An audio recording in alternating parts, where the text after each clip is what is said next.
The Hare and the Tortoise, episode 175. Introducing Nicholas Benjamin on the BTS Creative Academy podcast, Uncut, with me, your host, Martin Colton. Here we go. So, Nicholas, how are you? I'm good, how are you? Yeah, doing great, thank you, doing great. So, I was just saying to you just now how I had your sister on the podcast recently, Yeah. Jess, and she was singing your praises. Can never do it to my face. I still went behind my back. Yeah. Well, it's nice that she's doing it. It is, you know, yeah, it's nice. It's nice that sibling bond when you can see it there. That I hope my kids have someday. They're teenagers at the moment, so it can be on and off. But me and my sister, as we've got older, we've got a really strong bond. Both my sisters, I've got two sisters. We've got really strong bonds, and I just feel like it's a nice thing. Absolutely, yeah. I mean, at the end of the day, family is the most important thing, isn't it? Mm-hmm. And it's cliched. It's in every sort of Disney, Hollywood film. Oh, family always comes through, but it is true, and you sort of celebrate the victories of them, and you mourn the losses. Yeah. And it's sometimes all jokes aside, it does take that degree of separation to actually admit how much you care about each other, I suppose. Yeah. So I find it a really special friendship that is unlike any friendship that you'll have with anyone else. Because if there's anyone or two persons that I can trust, it's my sisters with anything. Absolutely, you know. And they'll always call you out on stuff. They'll always call you out if they think you're behaving inappropriately or if you're doing stuff that's not your usual character. Yeah. And I think one thing I'll say about Jess is that she's very blunt. And I admire that in a way. You know, it doesn't suffer any fools gladly. If she loves you, she'll tell you, but if she doesn't like you, you'll soon find out. I wonder if that's where the trust comes in. Yeah. Because you know it's going to be honest. Absolutely, yeah. And I think especially working in the arts and as a performer, you need that. You know, having that stern critic who also builds you up when you need building up, that comes down to trust. It's like, if Jess turns around to me and says, I didn't like that, I'll take it as honest. Or if she goes, that was really good or really funny, I'll go, okay, you mean that in that case. That's not you just being nice. That's you actually being honest with me. Yeah, I guess sometimes, with friends will just say, "Oh, you did well there," because they're trying to be polite. Yeah. Whereas, with a brother or sister, and a sister in particular, you can, they're gonna be a bit more blunt, aren't they, and a bit more honest when it comes to critique about the thing that you're doing. Absolutely, yeah. You need that. I think you need that not just in the professional remit, but personal remit as well. You know, if it happens where you could say something and you go, well, I'm in the right, and it takes someone closest to you to go, no, you're actually in the wrong there. And it's what makes that relationship special, I think. Yes, yeah. And like you say, within the industry as well, you want to build bonds, don't we, that we can be honest with each other. Yeah. I guess it's quite hard for us all to take critique. Yeah. Isn't it? It is. I mean, we enter into this job and on paper it looks like madness. You know, we spend our lives trying to get in front of a group of people who could tear us to shreds. And it's very hard to take critique. However, what my favourite phrase is one man's Oscars, another man's Razzie. You know, you might not be everyone's cup of tea. But I think if you can come away from it and your loved ones go, you know what, you did well there, or, try better next time. I think that's all you can hope for, really. Yeah, I like people being honest with me. I like people telling me what I did wrong, so I can reflect on it and try and find some room for improvement. Exactly, yeah. I've also come to a place where I choose what critique to listen to. Yes, yeah. No. I used to be my ears used to be open to almost everyone and everywhere, whereas now I also judge where the critique is coming from. Yeah. There's always that thing, there's always value in opinions, but again, you need to think of the background of the opinion. Like, I remember a while ago, I was doing a show and we got a 2.5 star review from a publication called Review Hub. And it was an immersive theatre show, and the opening sentence was, I don't like immersive theatre. And I was like, well, one, why did you come to review it? Yes. But two, I know that everything you say now, I've got to take with a huge pinch of salt, because you've just admitted that you don't like this brand of theatre we're doing. And I think that's the thing. You have to sort of take everything with a bit of outside knowledge. Think about who is it that's saying it. One, is their point of reference different? And two, are they doing it to be spiteful as well? That's the other thing. I learned that lesson at quite a young age, actually. I was in a pantomime. It was a local pantomime, and it for years it had been doing really well. It was one of the biggest amateur pantomimes in the country, and it was getting reviews in the stage, in national papers. It was getting reviews. It was doing really well. And then one year, the year that I was in it for the first time, it got a review in the local paper, the Harlow Star. Oh yes, yeah. Yeah, which that doesn't exist anymore. But it was still quite a big paper for local, as local newspapers are. And yeah, we got this review in there, and it was a full-page spread about how awful the pantomime was. And it really pulled it apart, and it said things like, why is there a man in a dress dressed as a middle-aged woman? Why are there people inside a cow costume? Yeah. I don't get this. Yeah. It turned out the reviewer was American Right. and had never seen a pantomime in their life. Yeah. They'd also never reviewed theatre in their life before. Why was the Star asking them to review the Well, local show? because they reviewed films Oh, I for the see, local right, yeah. paper. So they reviewed films for the local Yeah. paper, therefore they must understand theatre as well. And you would think that they would understand pantomime before going to the pantomime. Yeah, but it was clear that reviewer didn't understand what a pantomime was, and must have been. And I guess if this reviewer was in their mid-40s and they'd never come across it. Yeah. It is a bit weird, Yeah. isn't it? Yeah. I mean, this thing is that I almost have to take the blame off the reviewer there and go into the publication. It's like, I know this guy's reviewed films, but huge difference between film and theatre. And, pantomime is one of the weirdest forms of theatre out there, or at least one of the weirdest forms of... It's strange if you haven't experienced it. Yeah, It's exactly. strange if it's a cultural thing, isn't it? Exactly. It's definitely a cultural thing. Yeah, and I don't think there's many countries around the world that do panto. I mean, there are elements of carnival in it, which you could link to sort of South America. I mean, Yeah, and go across Europe and things with it. But America, it's never really been a big thing in America. And, if it's the first time you've seen it, it's going to be weird. But that, to me, that's, again, the publication should have gone, let's maybe not send this, let's get a different reviewer in. Yes, or maybe let's read the review before we publish it and go, this guy clearly didn't understand. And that does sometimes happen. Because I write reviews as well. And sometimes I write reviews and I go, I'm going to be honest, I didn't understand the concept here. And then always leave it up to the publication to go, okay, we're going to publish it because there's still good parts of this review. Or, okay, you didn't get the concept, so maybe we shouldn't put this out there. Yes, But it's so weird that they chose I know. him of all people to review it. And like I said, but I think that was a blessing for me for getting that, because that woke me up to not everyone knows what they're talking about. Exactly, yeah. And I was just lucky that happened at a young age, because that wasn't the last bad review that I got, or the last piece of criticism. Yeah. But I always reflect on that. Oh, yeah, I understand it completely. I think it is good to sort of have the wind knocked out of your sails at one point, because once it's happened once, it gets easier to deal with as you go through. I mean, I remember the worst review I ever got was for an Edinburgh Fringe show I put on, where the reviewer for, I think it was Broadway Baby, gave us 1 star and didn't list anything positive. And at the time, it really hurt. But looking back, I'm like, well, now, touch wood, I'm never going to have anything as bad as that. And if I do, it's not going to hurt as much the first time. Why do you think it hurt so much when that first time? I think I was a lot younger. I was 21 at the time, and I'd spent the best part of a year constructing this show and funding it myself. And I think, because I was the head of the show, I was the director, producer, it almost felt like I'd failed the cast, and also that I'd wasted a year, basically. And it took a lot of conversations from the cast to go, well, we've enjoyed ourselves, we've enjoyed the experience.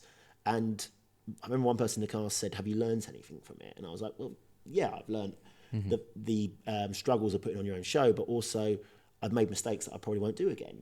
And so I think there's value in it. But yeah, it really stunk, especially coming out straight from university. It's the first thing I produced off my own back. And to have someone tear it to shreds, it was a bit of a nasty one. Yeah, and it's amazing, isn't it, about that effort that you've put in when you do any kind of art, theatre, film, whatever it is you're creating. You put a lot into it, don't you? And for someone else to go, that's no good, and give you a list of reasons why it's no good, you contemplate on that time and that effort. Yeah. Was it worth it? Yeah, was it worth it? Have I wasted my time? And is this person right? I think as Yes. well, the problem with that show was it was the only review we'd got. No one else reviewed it.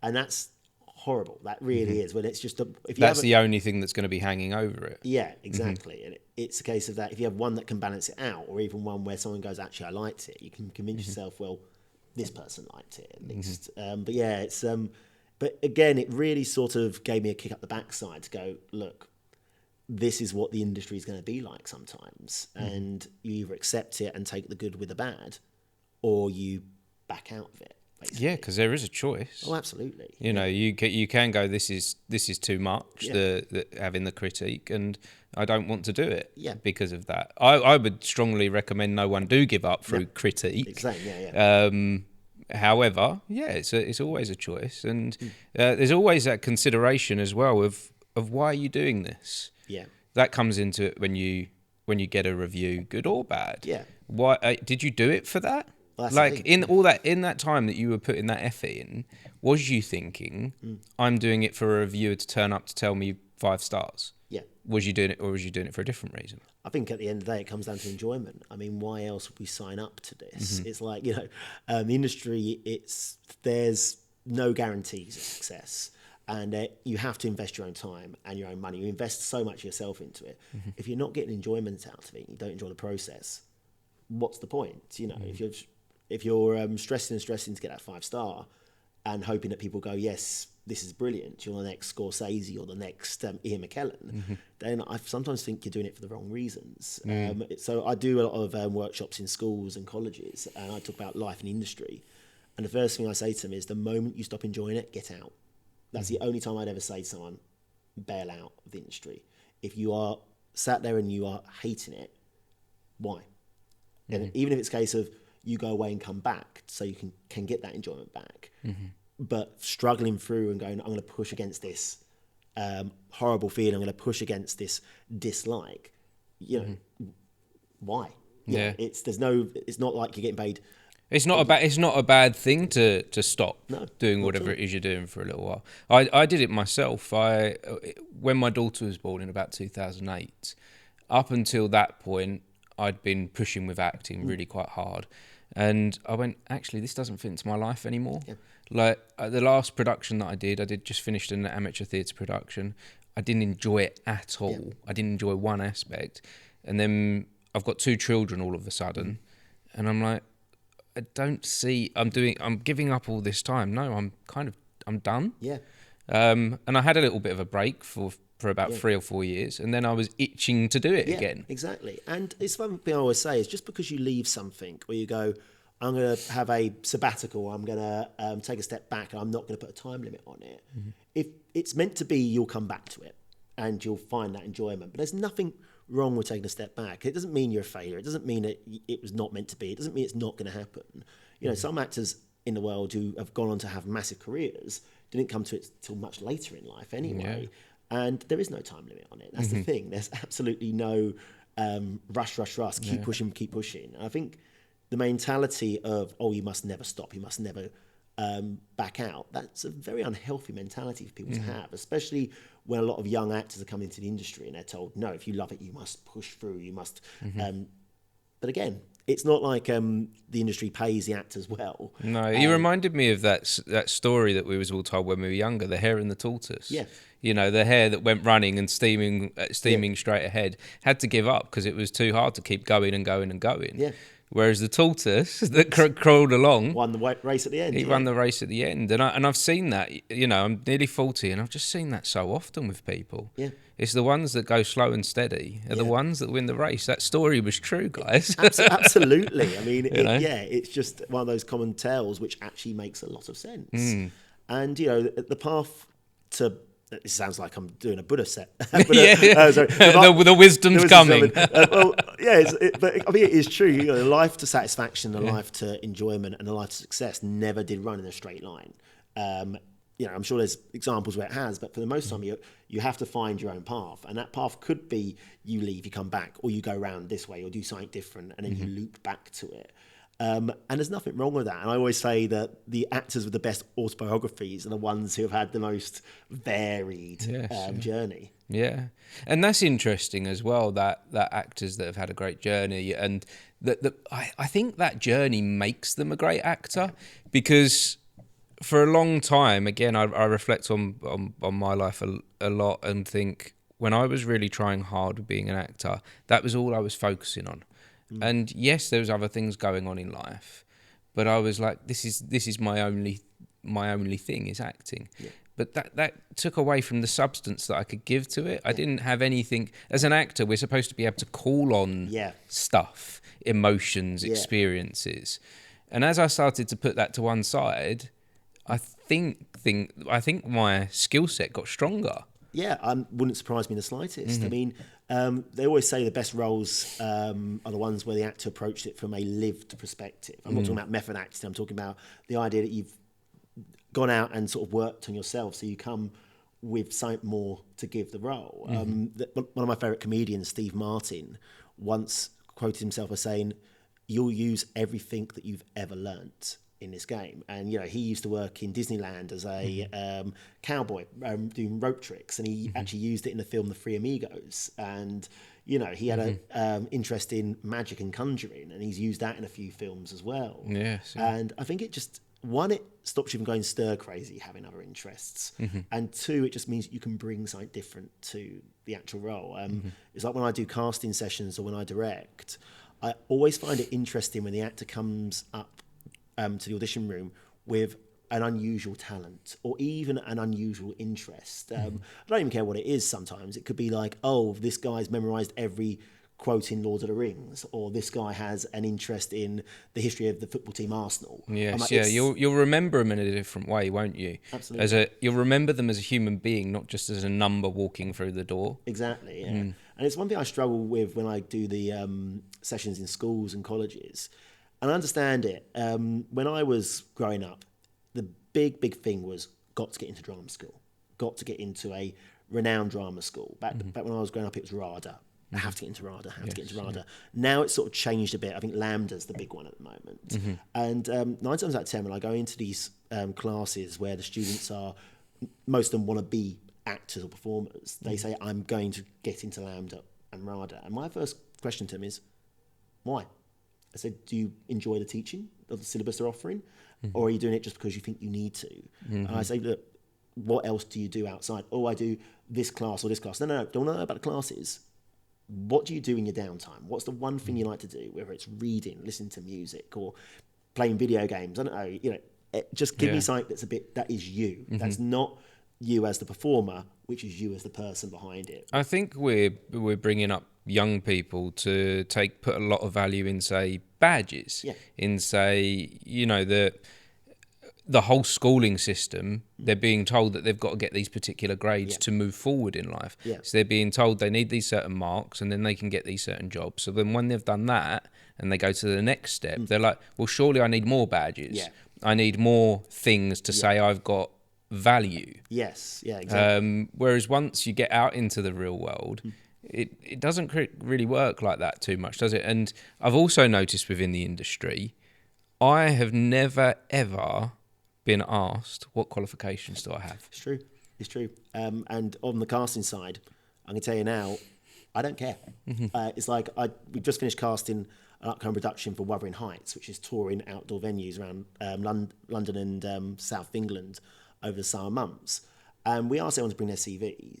I can tell you now, I never once looked at where someone had studied, because it didn't matter. What mattered was how they were in the room there. So I'm not saying studying shouldn't happen. Oh, no. No, that's not what we're saying. Like, I don't think we're saying that at all, are we? We're not saying like you shouldn't strive to get good qualifications at school and not go to a drama school. Those things do have value. Absolutely. But it's the value in Lambda, RADA, like having to feel like they have to have that name attached. Yeah, and as I said, when I do have the chats to them, I say, why have you picked this course? And what I want to hear from them is that, say if it's a course that deals with Shakespeare. I love Shakespeare. I want to learn more Shakespeare. Great, big tick. This one does a lot of contemporary theatre. I want to concentrate on contemporary theatre. Great, you've got a reason other than I've got to get that name, because at the end of the day, it's further education is all about honing you as a performer.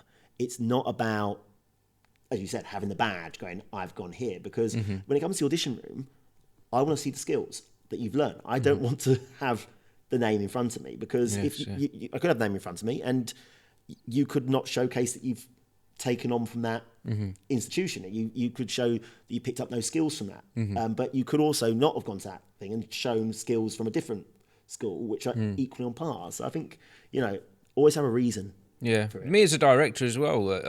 I've directed and pulled people in for auditions, and I've never looked at it either. I've not even actually thought to look at it. Yeah. It's never crossed my mind to look at what qualifications has this person got. What crosses my mind are the skill sets that they list. Do they look right for the role? Yeah. And then what do they bring, if they do get invited into the room, what do they bring to the room? Exactly. And I think it's sort of breaking the mould for young people and saying, choose a place to go that's right for you. Forget the name, forget how many other actors have come from it, because that framework might not work for you. One of my very first drama teachers, he used to run a youth theatre in Stortford. He once told me, this story never twigged me at the time, but now it really resonates. He spent 6 years of his life trying to get into drama school, and he finally got into Bristol Old Vic. And he was there for one term and he left afterwards because it didn't fit for him. And those 6 years of journeying and pushing yourself and putting so much stress in yourself to get into a school that fundamentally is not right. Yeah. And, he held his out and said, I made a mistake there. I made a mistake. I should have gone with what felt right. And I think that's important. Always go for what feels right. And what is that feeling? Where does that come from? The feeling that this is the right thing, this is the wrong thing. It's a difficult one, isn't it? Yeah. I think for me personally, it's if I'm happy and I'm enjoying it and I feel settled. But how do you know in advance? That's the real tricky one. But I think it's trusting your gut. Yeah. Because I feel like there's so much that we do know, and again I reflect back over my life, and I didn't trust my gut on a lot of things. I went with my head, especially when I was choosing things like places of education and things like that, or where to take the next step. I go with my head or the opinion of others, rather than just there was a feeling of I know, and I've learned to trust it, and I think it's taken me nearly 40 years. it's a life skill. Isn't it? And I think I'm still learning. I still sometimes go every now and then. I should have done the thing that I know I should have done. Exactly. Yeah. So it's not like maybe we'll never actually learn how to listen to the gut, but if we can just recognise it, it will help us along the way. I think as well, people often write off gut feelings as, you're being delusional, or you're not listening to logic. But, I think sometimes you need to give the gut feeling a bit of workspace in a sense of, let's look at this. Why am I feeling like this? Why is this dragging me here? And sort of not just dismissing it as, that's just, I'm tricking myself, I'm fooling myself. I think, you're right, just opening up a bit more to it. And, trusting in yourself. Trusting yourself. If something doesn't feel right, then go, well, okay, why is it not feeling right? I think we live in a world where people are brought up to just get on with it. And I think that's more damaging than good sometimes. Yeah. To keep fighting and to keep pushing and to keep, I think we should try hard at things. But when it's going wrong sometimes it's a good idea to take a pause, to take a moment and just do nothing with it and then return. Like I said about when I came away from acting. Acting wasn't working for me in any sense. I wasn't enjoying it. And there were other things in life that were more important. So I said, I'm done. Yeah. And at the time I said I'm done, but it was actually, I was done for that moment. Yeah, exactly. Took 2 or 3 years and then came back to it with a fresh. Exactly, and there's nothing wrong with that. And as we keep saying, you don't have to go 1,000 miles an hour. Again, Tortoise and Hare again. And if you rush along trying to get to the next checkpoint, you actually miss the enjoyment of getting from A to B. It's like, as we're talking about further education, I think sometimes it's, people go, okay, I need to do GCSEs, sixth form, and then on to drama school. And it's like, okay, but are you enjoying the process of getting from one to the other? If it's I'm not saying that hard work is bad. I think it's good and rewarding. But if there's no enjoyment there, what's your goal at the end of the rainbow? Because if it's a case of going, I'm going to be the next Johnny Depp, or I'm going to be the next, Robert Downey Jr., then, okay, great. Maybe you will be one day. But if you're stressing out to get to that point, what happens? One, if you don't achieve it, but then what happens if you do achieve it? What's the bit of I'm happy, I'm enjoying myself? Yes, yeah. I find I didn't even realise I was doing that, but that I'm going to talk about now. But I was doing this kind of interval training kind of style of pushing forward. So I'll try really hard at something for a period of time. Like I'll give it everything I've got for a period of time, and I won't necessarily map out that that's 2 weeks, 3 weeks, 4 weeks, but I'll literally throw myself into it, and then I'll step back and I'll have a break. And that little break, it sometimes only needs to be 2 or 3 days, but that gives me the energy to go forward and do another 3 or 4 weeks of hard work. I think that's the best way to do it. Always calling yourself out when you need a break. And that's the thing, is that breaks are good. There's a reason why we give ourselves breaks and holidays, and I call it off-grid days, when my phone goes off and my laptop goes off. And 1, it's to rest your body. 2, it's to rest your mind. But 3, if there is something that's knocking around at the back there, and you're like, say if it's, I don't know, if you're approaching a character and you're going, I'm not getting this character, I'm not getting it, I can't connect with this character at all. And you have that 2 days off, and then it just allows it to settle, and you go, okay, let's approach this with a fresh pair of eyes. Well, this is really important with anything creative that we do. We have to allow the mind to wander. Yeah. We have to allow the mind a space to be free, because it is working on whatever solution you need to come up against, or something that you need to fix. But if you're fighting, it keeps it in like one area, doesn't it? If you keep pushing, if you keep going forward, and like you said about if you're an actor and you can't figure out what's going on with a character, if you keep trying to figure it out, your brain kind of, I like to think of it, it kind of gets heavy in one area of the brain. Whereas when you allow it to wander, it goes around all the different neural pathways. It goes through all the different things that you've experienced throughout your life looking for an answer, rather than just one space. Absolutely. And then one day you'll be walking through the woods or taking a shower, and it comes to you. The answer comes. Exactly. And you won't have told yourself, I need to think of this. The brain was working. The brain does marvelous things. It's, again, as you said, trusting in yourself. And this is, again, one of the big things I say to the kids in my class is trust in your instincts. Whenever I direct, I say trust in your instinct, because sometimes that's the bit of magic that combines it all.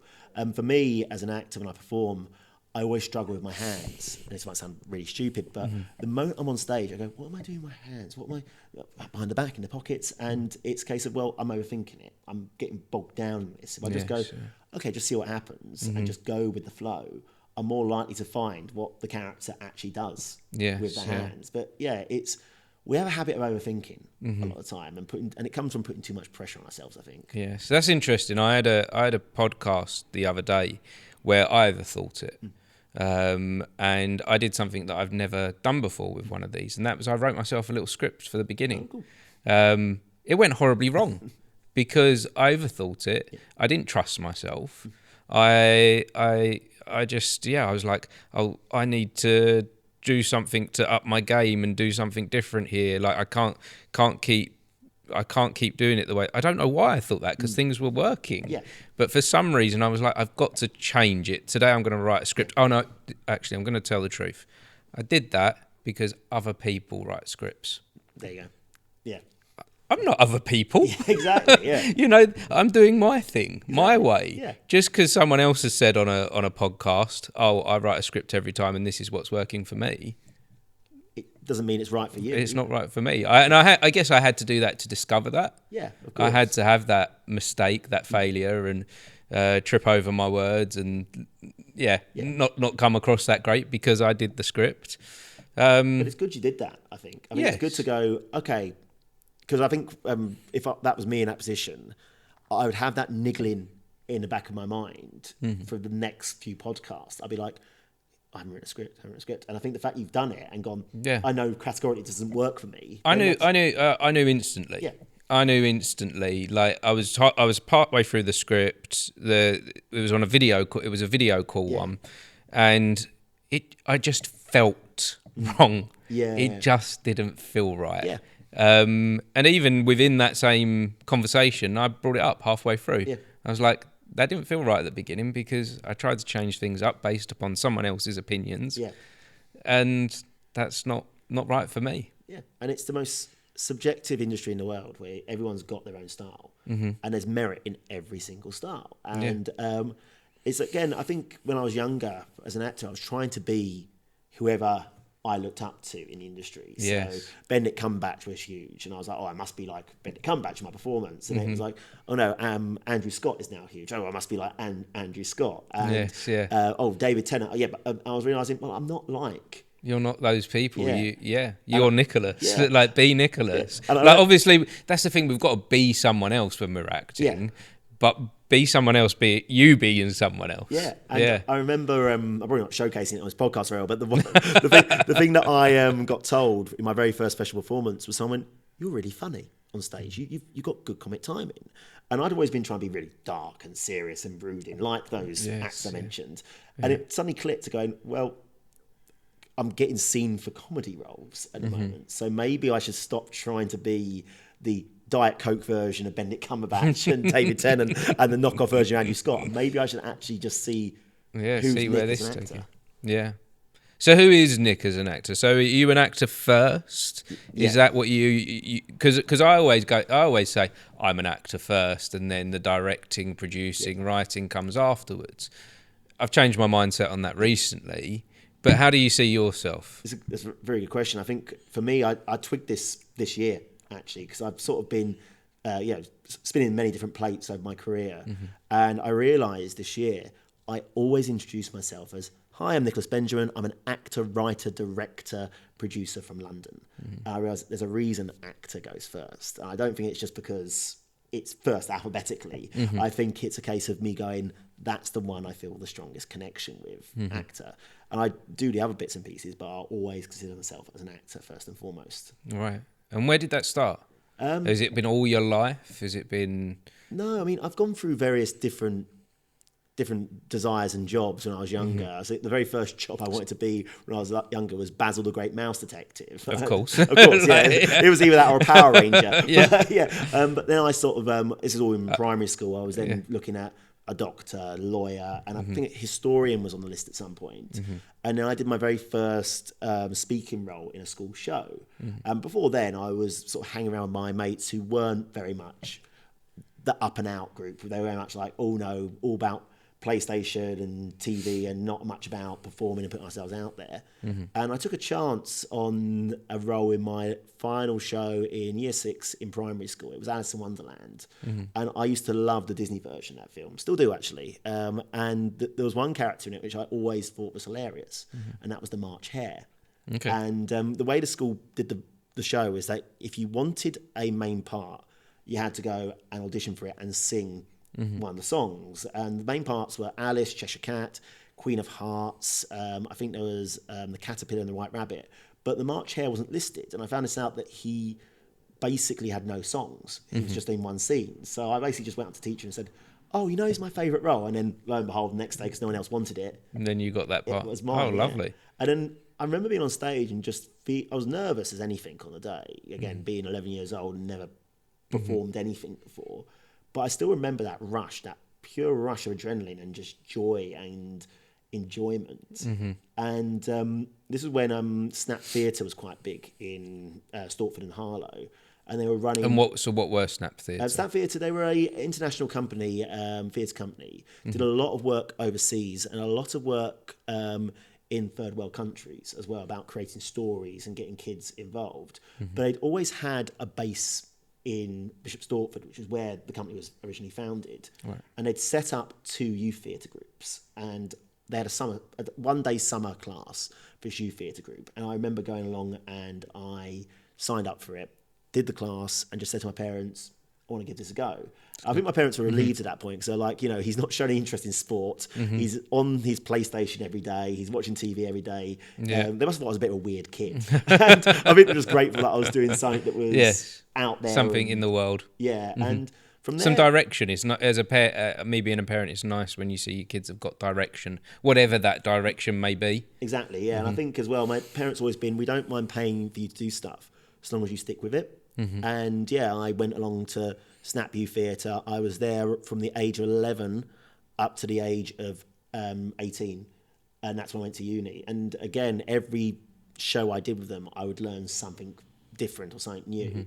My very first 2 leading roles were actually in Snap Senior Youth Company's productions. I was Dracula in Dracula, and I was Mickey in their production of Blood Brothers. Right. And it really moulded me as an actor, because especially when you got into senior group, obviously they were a bit kinder than some of the directors I've had in the industry, but they didn't really let you rest on your laurels. If it was bad, they would tell you what you were doing was bad, and they'd go, but let's work on it, let's make it better.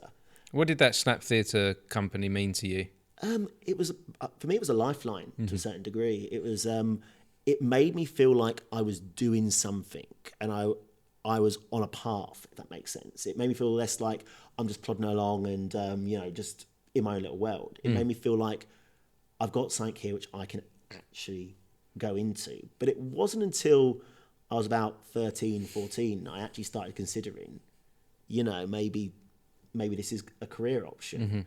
And I remember when I was picking my GCSEs, I don't know if they still do this now, but back when I was at Birchwood High School, you had to pick your GCSEs, but there were certain blocks. So, for instance, theatre was in the same block as one of the sciences, or theatre was also in a block with geography or something like that. And you couldn't pick the same subjects that were in the same block. You had to pick one from each block. Right, okay. And I remember when I was picking my GCSEs, I picked theatre, and I gave up, I think it was, I'm trying to remember what it was now. It was, I think it was religious studies I gave up. And then when we came to A-levels, we had the same thing, but the blocks were obviously bigger. And I was very good at science, I was very good at maths, English and history. And all the maths and sciences for A-levels were in the same block as theatre. I remember we went to this open day when my dad sort of walked around with me. And originally my plan was to become a maths teacher and to do acting on the side in the summer holidays, which, knowing how much work teachers get, that's probably the worst plan in the world. However, I do know quite a few teachers that do amateur dramatics. Yeah. And I know a few that do sort of amateur dramatic panto as well, but I think they always say the same thing to me, where they go, I'm so tired. I've got all this work to mark and I'm so tired. I'm learning blooming Shakespeare in my spare time. I do this. In fact, that's probably harder than the acting gig. At least I just have to concentrate on acting. And my dad just said to me, don't do maths. Why? He went, because I don't think that'll make you happy. He goes, I know you want to do theatre. Do theatre. And I immediately became the enemy of my maths and science teachers who were sort of banking on me being in their class and saying, no, I'm doing theatre instead.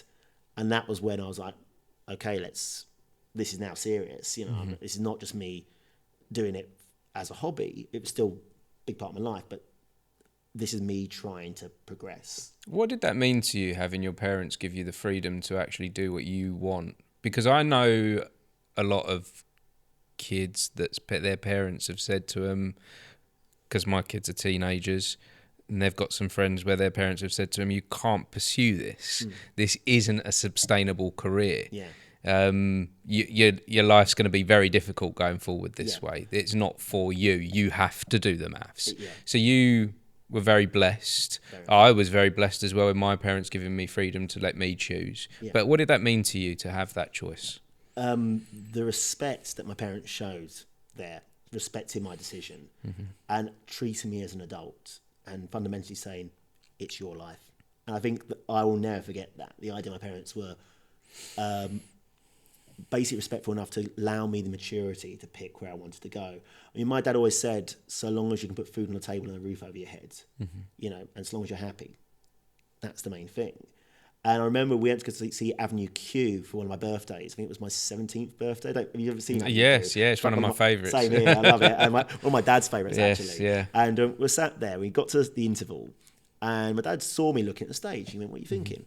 I went, I want to be on that stage. I don't care if I have to clean it. I want to be on that stage.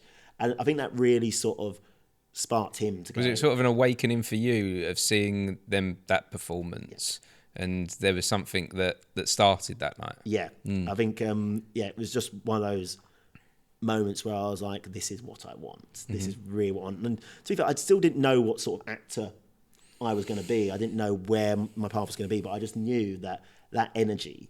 But that's interesting that that's a comedy.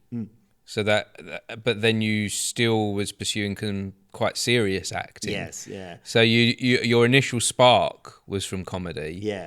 But you still fought against that for a little bit, didn't you? The gut feeling. I think if I was to go back in time and look at my younger self, I think hand on heart, I'd probably think I'm doing what I think's right, not what my gut is telling me. And yeah, so it's very hard entering the industry at that age when you've got so many big names out there. I mean, I think now it's starting to swing a bit more to comedy, or at least in the past few years. But I remember the sort of late 2000s, so 2007, 2008, 2009, everything on TV seemed to be nitty and gritty. There was a bit of comedy on there, but it wasn't as much comedy as you see these days.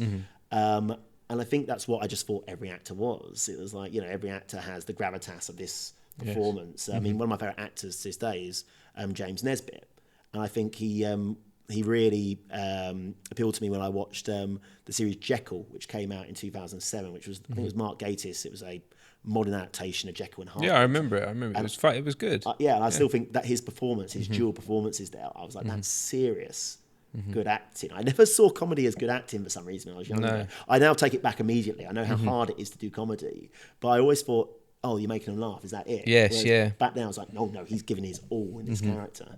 I think it's finding something in being natural. And I think of other actors like Robin Williams, how great he was actually at being a serious actor. Yeah. And quite terrifying. Did you ever see 1 Hour Photo? I did. I love that film. Yeah. Such a good film. And I think that was one of his first early breakaways from the comedy. And all the critics said, "Whoa, why are you doing this? This isn't what you do. We don't want to see this." Yeah. But then he gave an outstanding performance, and I think he won a Golden Globe for that performance. And so, yeah, we shouldn't allow ourselves to be pigeonholed by ourselves or by others. Yeah. And comedy should definitely be embraced, shouldn't it? Exactly. I mean, one of the phrases I always give to these classes I do, I always say, if you're going into industry, there are two areas that I think you should definitely work on in the theatre remit. One is theatre and education shows, so touring around with a TIE production, just because with those productions, 9 out of 10, you have literally a couple of folding flats shoved into the boot of a car or a van. You're travelling hundreds of miles from school to school to school. You're usually doing a show to kids that don't really want to be there. And it's an amazing discipline, getting a group of kids who are against you from the off onto side. And the other one's panto. I mean, I remember when I was in sixth form, there was a girl who I knew who found out I would do panto quite regularly.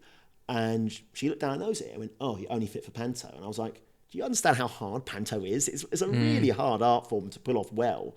And it's, you're going on stage and giving your all every single night to make not just kids laugh, but also everyone from mum and dad to grandma and grandpa and great-grandma and great-grandpa. It's a very demanding role. I always say to people, if you're going into the industry, try getting into panto or TIE because it makes you appreciate how hard it is. And what does that teach you? I think it's the discipline of, again, not running 100 miles an hour and pacing yourself. I think it's the discipline of also being open as a performer. When I direct, it's very hard when I have an actor who's very closed off. And it's like, no, it's my way. I love actors who are going, no, I'll give this a go. And, doing panto, I think that is the most open you can be. As you said about the critic who didn't get it, why is there a man in a dress? Why is there two actors playing a cow? It's like, can you imagine going into any other job interview and saying, oh yeah, so can you put this dress on and put on a silly voice? And also, can you get this big saucepan and hit this other character? Well, it's interesting you say about the actor saying, you say to an actor, can you try this? And they say yes. It's being open to play, isn't it? Yeah. And pantomime is one of the purest forms of play within entertainment that you can find. Yeah. You have to be able to play. In fact, the previous episode to this, I have an old friend on here who regularly plays the pantomime dame, and he loves it because it's his one opportunity every year to play. Yeah. And it's, and for those that don't know how pantomime works, yes, it does have a script. Yeah. It does have routines that have been worked on, but then different things can happen every single performance. Absolutely. That you have to adapt and go along with. And the only way to do that is to go back to those techniques we learned as children in the playground. Exactly. It's funny you mention that. So I went to the University of Exeter to do a drama degree there. And the very first module was the art of play. Mm-hmm. And they actually had us going back into the mindset of when we were kids and saying, right, I just want you to create me a story. I want you to create me a story like you would if you were in a playground. And they said that is where all acting starts. Mm-hmm. It's from the idea of creating a world and creating characters and not being afraid to be a bit silly. Mm-hmm. We give it the same word as well, don't we, when you go to see a play? Exactly, yeah. And so to not consider that and not take that on board. Yeah. And me as an actor, I really came away from that play for a long time because I was trying to be very serious because I thought that's what you had to do. You have to be very serious. But it wasn't even until a couple of years ago that I started going to an acting workshop where it was all about play. Yeah. And I was like, wow. And I used to think I'm terrible at improvisation. But it's easy if you know how to play. Yeah, exactly. And we all know how to play. Just some of us have forgotten. It's bringing down that barrier. Mm-hmm. And it's the hated word in improv is no. Yes. And I love improv as well. I think it's almost an art form in itself, improvisation. Mm-hmm. And you don't realise how much you need it until you're on stage and something's gone wrong. I remember I did a panto a couple of years ago where the leading man didn't come on and I was playing the comic and I had to vamp for an extended period of time. And the moment he came on stage, I just turned around and went, where the hell have you been in character? And it got a laugh. But I think you could be the most classically trained Shakespearean actor out there, but without that element of play, if something goes wrong with a script is suddenly null and void, you're in trouble. And you can lose it, and you can be upstaged as well by incidents that can take away from your performance. So, I was in a production called The Rivals. Who wrote The Rivals? Sheridan? Oh, I can't remember now. I'm not going to try and remember. But anyway, I was in The Rivals. It's an old play, quite Shakespearean-like production, and it involves a lot of serious acting. And I did a lot of hard work with this performance. Captain Jack, his name was? Why isn't it coming back to me? Anyway, it's a really serious play that it requires that level of acting. And it was on this stage, and I'm doing my monologue, and a cat walks in through the back door, comes onto the stage, sits there and looks at me in the middle of my monologue. Now, because I was taking it so seriously, I couldn't do anything but the monologue in which I had rehearsed. The audience didn't care. The audience didn't care what I had to say. There was a cat on there, and that was it. All I had to do was pick up that cat and stroke it, and I'd have got the attention back on me, or I could have shooed it off, or anything. Directing the monologue to the cat. Or direct. They're all looking at the cat anyway. Let's go with that. But instead, I just continued, and so all that hard work was actually thrown out the window. Because of that moment, and I think then looking back, I kind of realised I need to learn how to play again.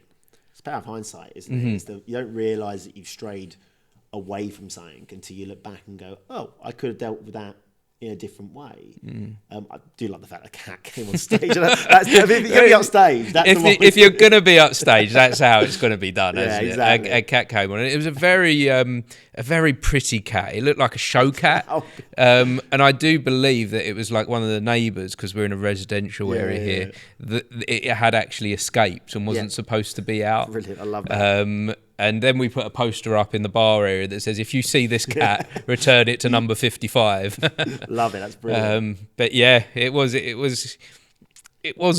moment. Yeah. You get those surreal moments. You're like, is this actually happening? Yes, yeah. I remember, again, back when I first started, I was in a touring production of Wuthering Heights, outdoors, and I was playing Hindley in the production.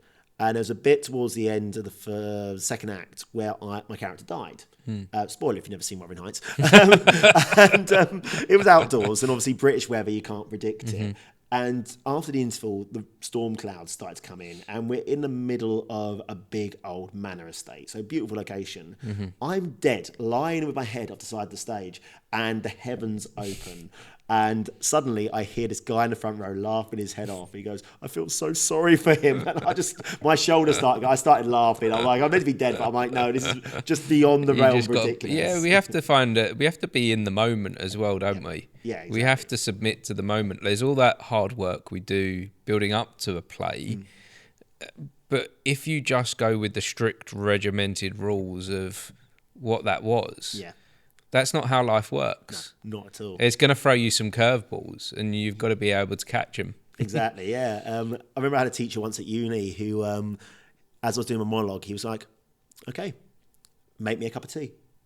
I went, what? He goes, pretend you're making me a cup of tea whilst you're doing this monologue. And my first question was, why? And he went, don't ask, just do it for me.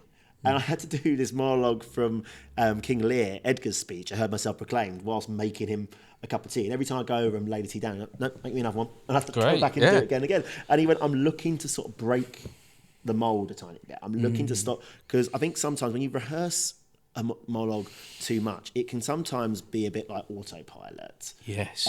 Or you could be chasing an emotion, and because you're not getting it, you're undervaluing the monologue, you're undervaluing the words. And then you push too hard in one area, don't you? Exactly. Yeah. So that makes me think about when I did. I put together a show reel, and I put together these clips of different things different scenes, and one of them was Hamlet, to be or not to be. And I'd worked on that pretty hard, and I'd got different people in to give me some direction with it all. But then when it came to the day of filming, I was so regimented within everything that I rehearsed.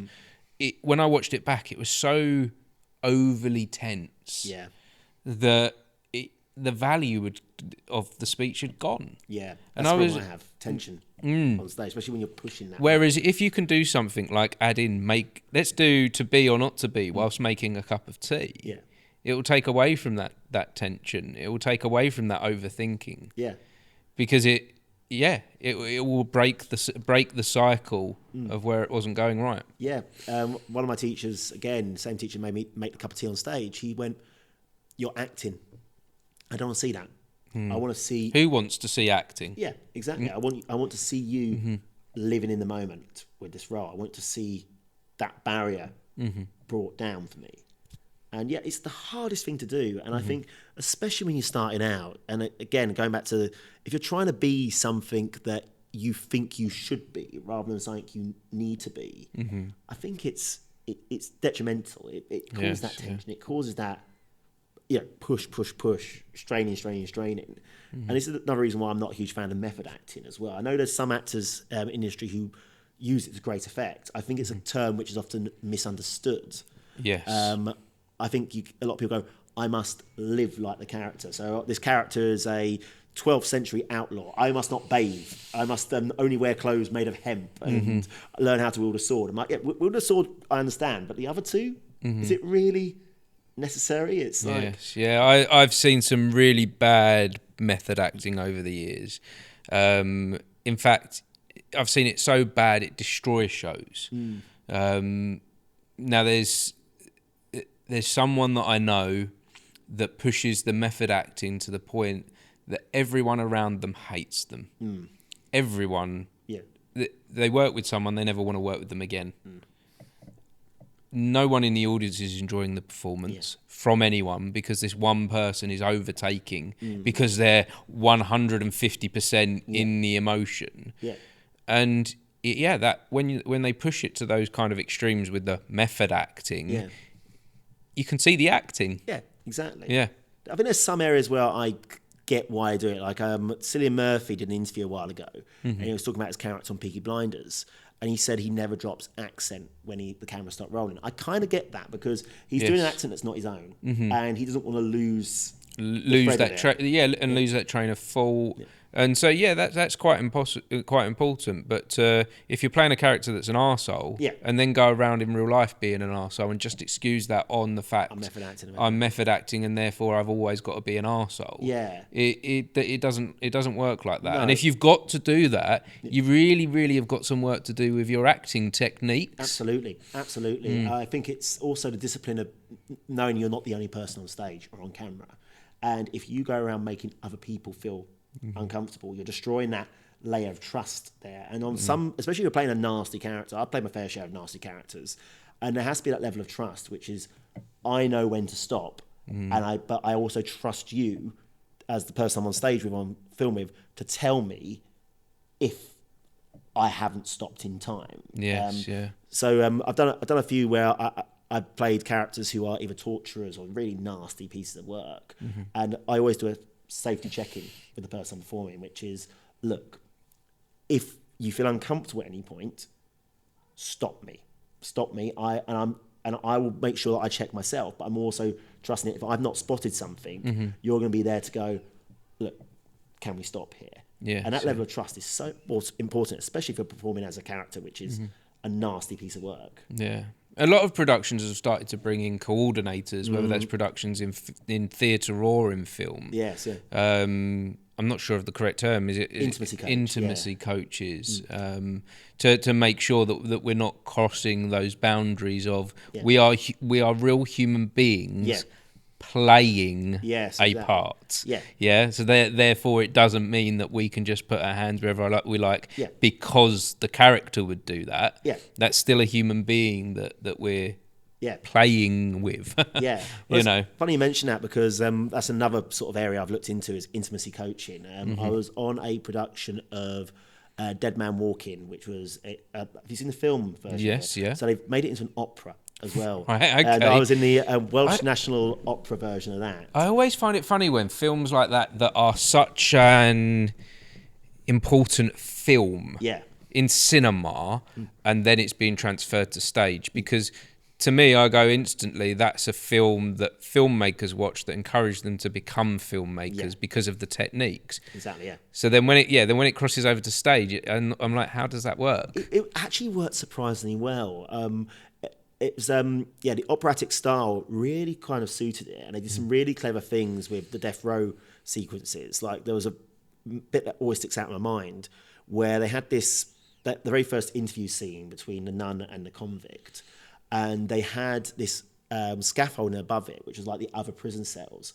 And as the scene is going on, you can hear the music underneath, and the convicts above them going, "Dead man walking," and it was actually really super eerie.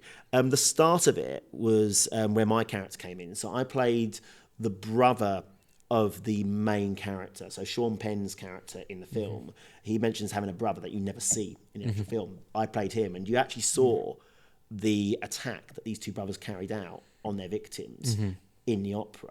And again, my character was silent, and we had a fight director and an intimacy coach on for that scene. And this was the first time I came across intimacy coaching, and I just thought, this is exactly what something like this needs. So I ended up sort of following this intimacy coach around and sort of going, "Oh, can I bend your ear about this? Can I find out more about it?"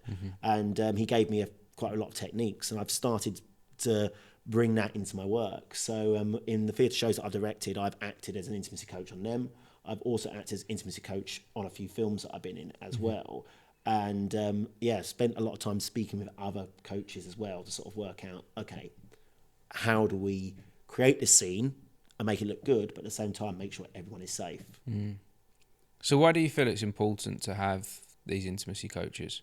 So I had a bit of a bad experience on that show, and it was during one of the rehearsals, and we were doing this scene, me and this girl, and it was an assault scene. I'm going to try and keep it PG for this, but we were doing it, and the way I approached it in my mind was, like a dance to a certain degree. I'm not a dancer, as my sister said, but basically in my head I was like, okay, so in this moment my hand goes there. That place is, we've agreed on that. My other arm goes there, and then when we move to the next bit, my arm goes there. And doing it with no emotion in whatsoever for the rehearsal, because I was like, I just want to get the movements down. And this girl grabs me and goes, no, you need to make it look real, and drags me towards her. And immediately I was like, no. I stood up and I walked out the room. And outside the room, I remember speaking to this intimacy coach and saying, if it was the other way around, I'd expect to be fired on the spot, because that's not cool. And again, I was playing the aggressor in that scene. Doesn't matter if you're playing the aggressor or the victim. It's an unnatural scenario to be in. Yeah, sure. And I then thought back over the other shows I've done in the past where there is no intimacy coaching, and you have those scenes, and realising how dangerous some of those scenes could have been, not just for the person playing the victim, but also the person playing the attacker. And it was when I realised this is important. And then I looked into how many intimacy coaches are out there. There's not many out there. No. And the funding for it just doesn't exist. No, because it's a fairly new consideration. Yeah, exactly. There are some people in the industry that are kind of against it because they're saying it restricts what the director wants out of the scene. Yeah. But again, it's taking away that thing of forgetting that us as performers are humans. Exactly, yeah. That we have the right to have boundaries as individuals. That we don't have to do everything that we're told just because they're the director. They're not our master and controller. Yeah, exactly. And it can come down to little things as well. So, for instance, I did a show recently based on M.R. James's Ghost Stories, and I was directing it and I was in it, which, looking back, I shouldn't have done that because that was so much stress. It is a difficult task. I've tried it myself as well, and I've done it once. I'll never do it again. Yeah, same here. And the only reason I did it was because we had a cast of 4, and it was a profit share thing, and I thought if I take a role, then it saves money. Yeah, exactly, which is the wrong way to think about it, and it was very difficult. And I've said never again. The show is now up and running, and we're actually bringing it back for a few fringe festivals, but I've said I'm never performing as a main role. So is this the first time that you started to break into directing? Is this this was happening? I've done directing quite a lot in the past. I directed quite a bit at uni. I then directed a bunch of local events, and then I stepped away from it and just concentrated on acting. Because not every actor can direct. No, it is a different skill set. It's massively so. And then one of my closest friends, Neve, we were in a show together. We were doing a tour of Much Ado About Nothing. And we were being driven back from Cambridge by the director. And I mentioned that I used to direct immersive theatre, which is how I first cut my teeth on directing. And she turned around and said, oh, I love immersive theatre. And I mentioned that I wanted to do an immersive production of Dracula. And next thing I know, she's booking a venue and I'm suddenly directing it. Wow. And then, ironically, that was just before the COVID pandemic. And the theatres were shut down the day we were due to start performing. And we tried to resurrect it, for lack of a better word, twice. But every time we brought it back, lockdown again or restrictions again. It was so damaging for theatres, wasn't Massively so. And I lost confidence. And I decided, you know what, I'm going to take a step back.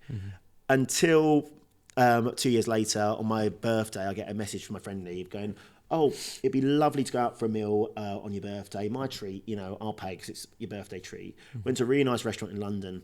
And after a couple of cocktails and a bottle of wine, she brings up, so if you wanted to direct a Gothic literature show, what would you pick? And I went, no, I always want to do the picture of Dorian Gray. And she went, okay, cool. Next day, I'm getting emails going, so how about we go on looking for venues and make this happen? So that's how I sort of fell back into directing. So I've directed Dorian Gray, Frankenstein. I've just finished Ghost Stories, and we've got Wuthering Heights. It's under the company that me and Neve co-founded together called Midnight Circle. Nice.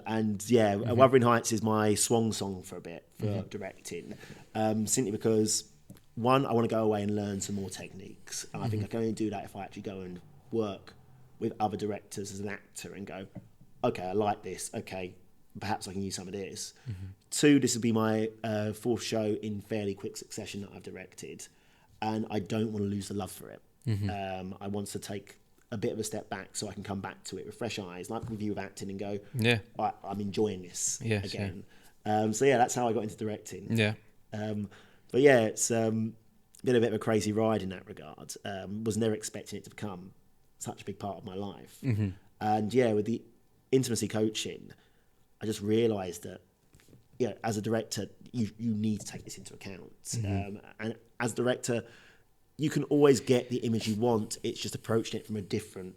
Can you be a director and the intimacy coach? Do you think the two can be the one and the same person? So I've done it in the past, and yeah, it does work. The way I sort of had the safety net for me is always having another director or producer in the room with me to check me, basically.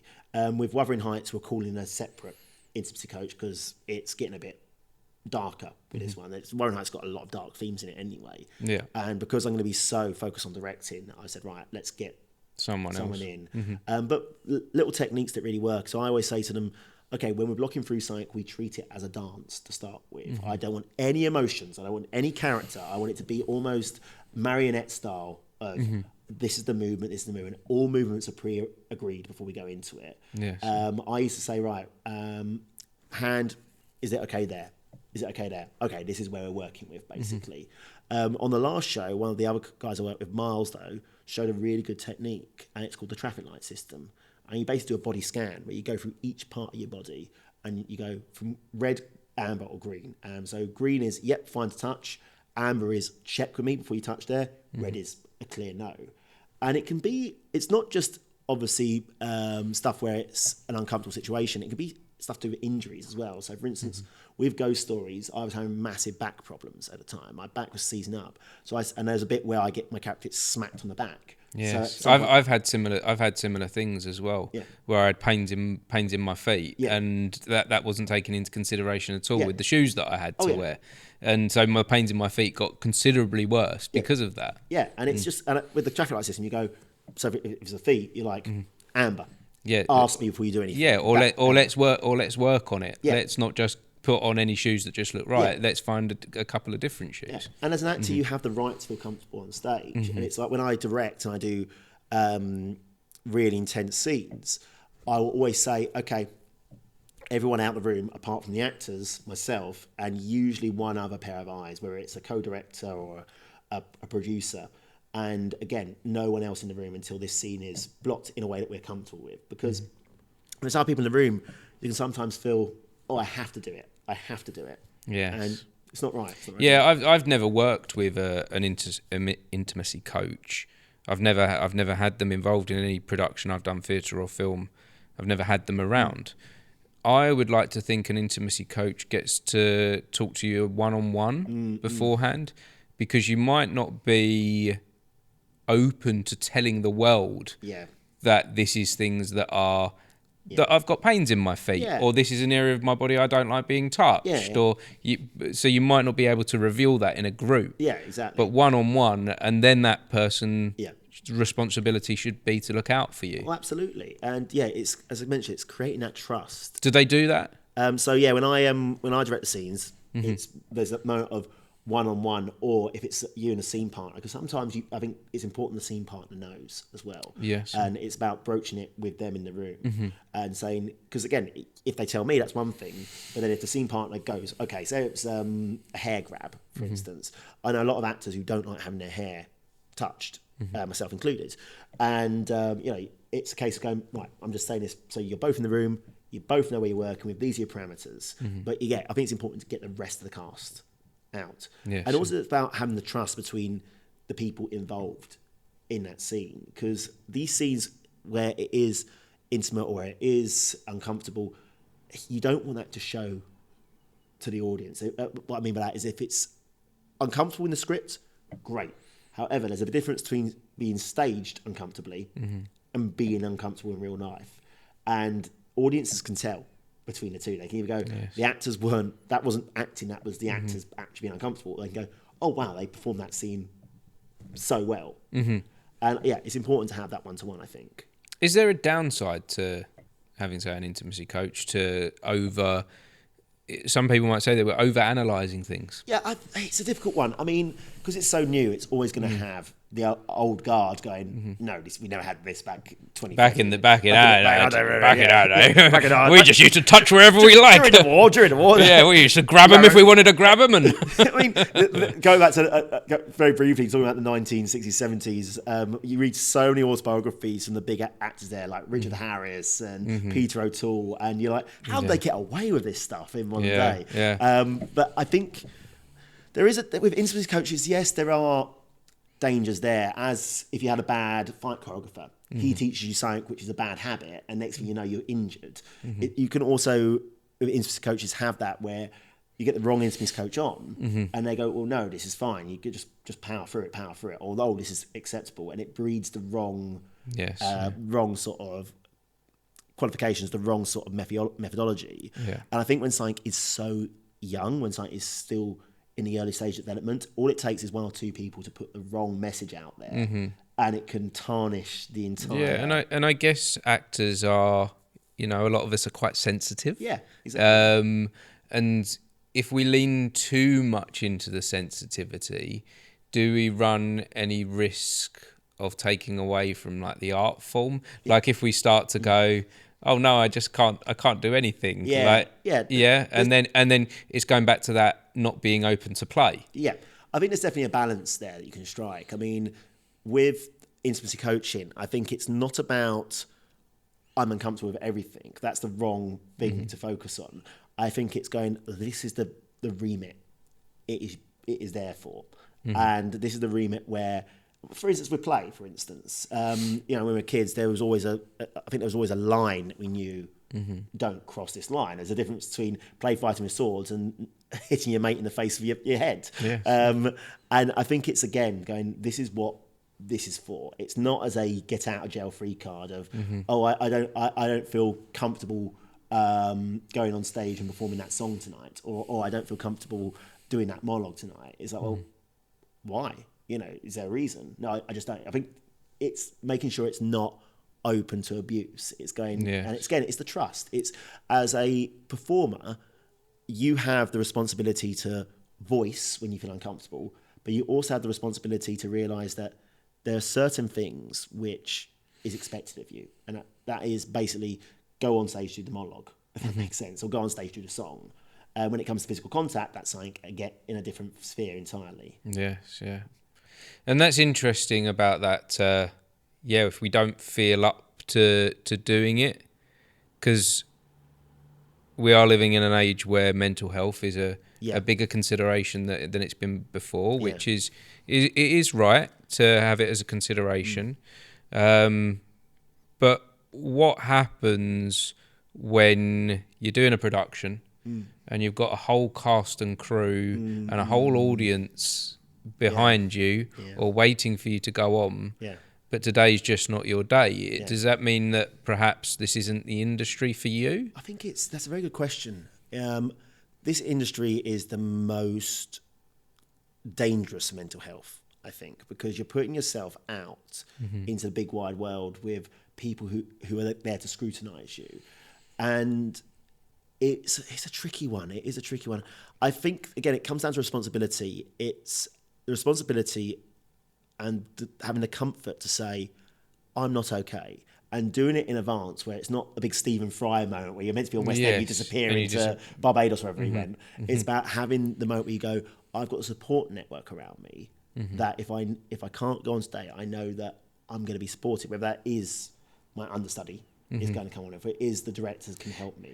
Because I think it's been good for my mental health having that philosophy through the years of the show must go on. Yes. For me, that's worked very well. That if I've been having a bad time in the outside world and I come and do theatre, I can separate from that. So I've found that a good philosophy and mentality for me to have, that it's really helped me. It's forced me to take a pause from the world, do my thing, and then I can come back to it with a fresh. Yeah, I agree. I'm the same. Is that, I've always had the mentality the show must go on, and also mentality of it's 2 hours of my life. If that makes sense. It's like going, no matter how bad I feel, no matter how I feel like I can't do this, in 2 hours it's going to be over, and that actually helps. It's not me wishing it up to be done. It's me going, whatever I'm feeling right now, by the time I'm finished with the show, it's done basically. And yeah, it's a difficult one. It's the industry.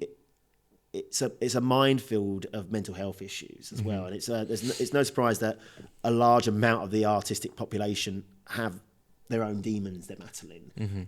But yeah, I've always had the mentality of show must go on, and what I can step onto a stage and do the job, and then step off again and deal with whatever is waiting for me. And I think there might be something in it. Some people might say I'm being really harsh, but maybe if your mental health is that bad that you can't continue to be part of this thing that's in continuous motion, then maybe this isn't the right thing for you to be part of. And I have had to ask someone to step away from a show that couldn't keep coming to rehearsals because of their mental health. They couldn't be here. We couldn't move forward with the scene. There was a date that show starts. People are paying for tickets.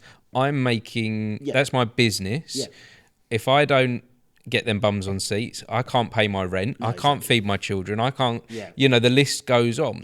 So that person, I said to him, like, you really need to consider, is this the thing that you might want to do it, but should you be doing it? That's very, very good point. There's a lot there, and I think there's a lot of good points there. I think fundamentally, yes, theatre is a business as well. And, it does, especially when you're funding it yourself or when you've got a job to do, it puts you in a very difficult position. I think, as I mentioned before, as an actor who maybe struggled at any point, having the respect, but also the openness to go, I'm not okay. And there's always a point before there's a cut-off. I think there's always a point where it's like, if that actor came up to you at the start of rehearsals and said, look, I'm going through a really intense time here. I'm going to be honest, I don't know if I can do this. So you can sit down and go, okay, well, is there anything we can do to help? Then let's put all the things on the table. If there's not, then we have the hard discussion. The communication is so important, because I think back to it now, and the communication disappeared. First thing to go. And that was the problem. Yeah. Is that person was hiding. Yeah. They went into hiding. Now I know that that's what a person with a mental health problem is going to do. Yeah, of course. Is hide, because they're struggling to deal with the issues. But people can't help if you don't talk. Exactly. And there's always the longer you leave it, the less options are. Yeah, and the worse it gets. Yeah. And I think, again, as I said, if he was, I'm assuming it's a he because you mentioned he, I think.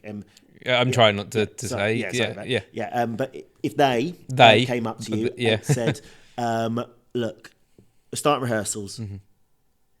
I don't know if I can do this. Then you as a director can sit down and go, talk to me. What's going on?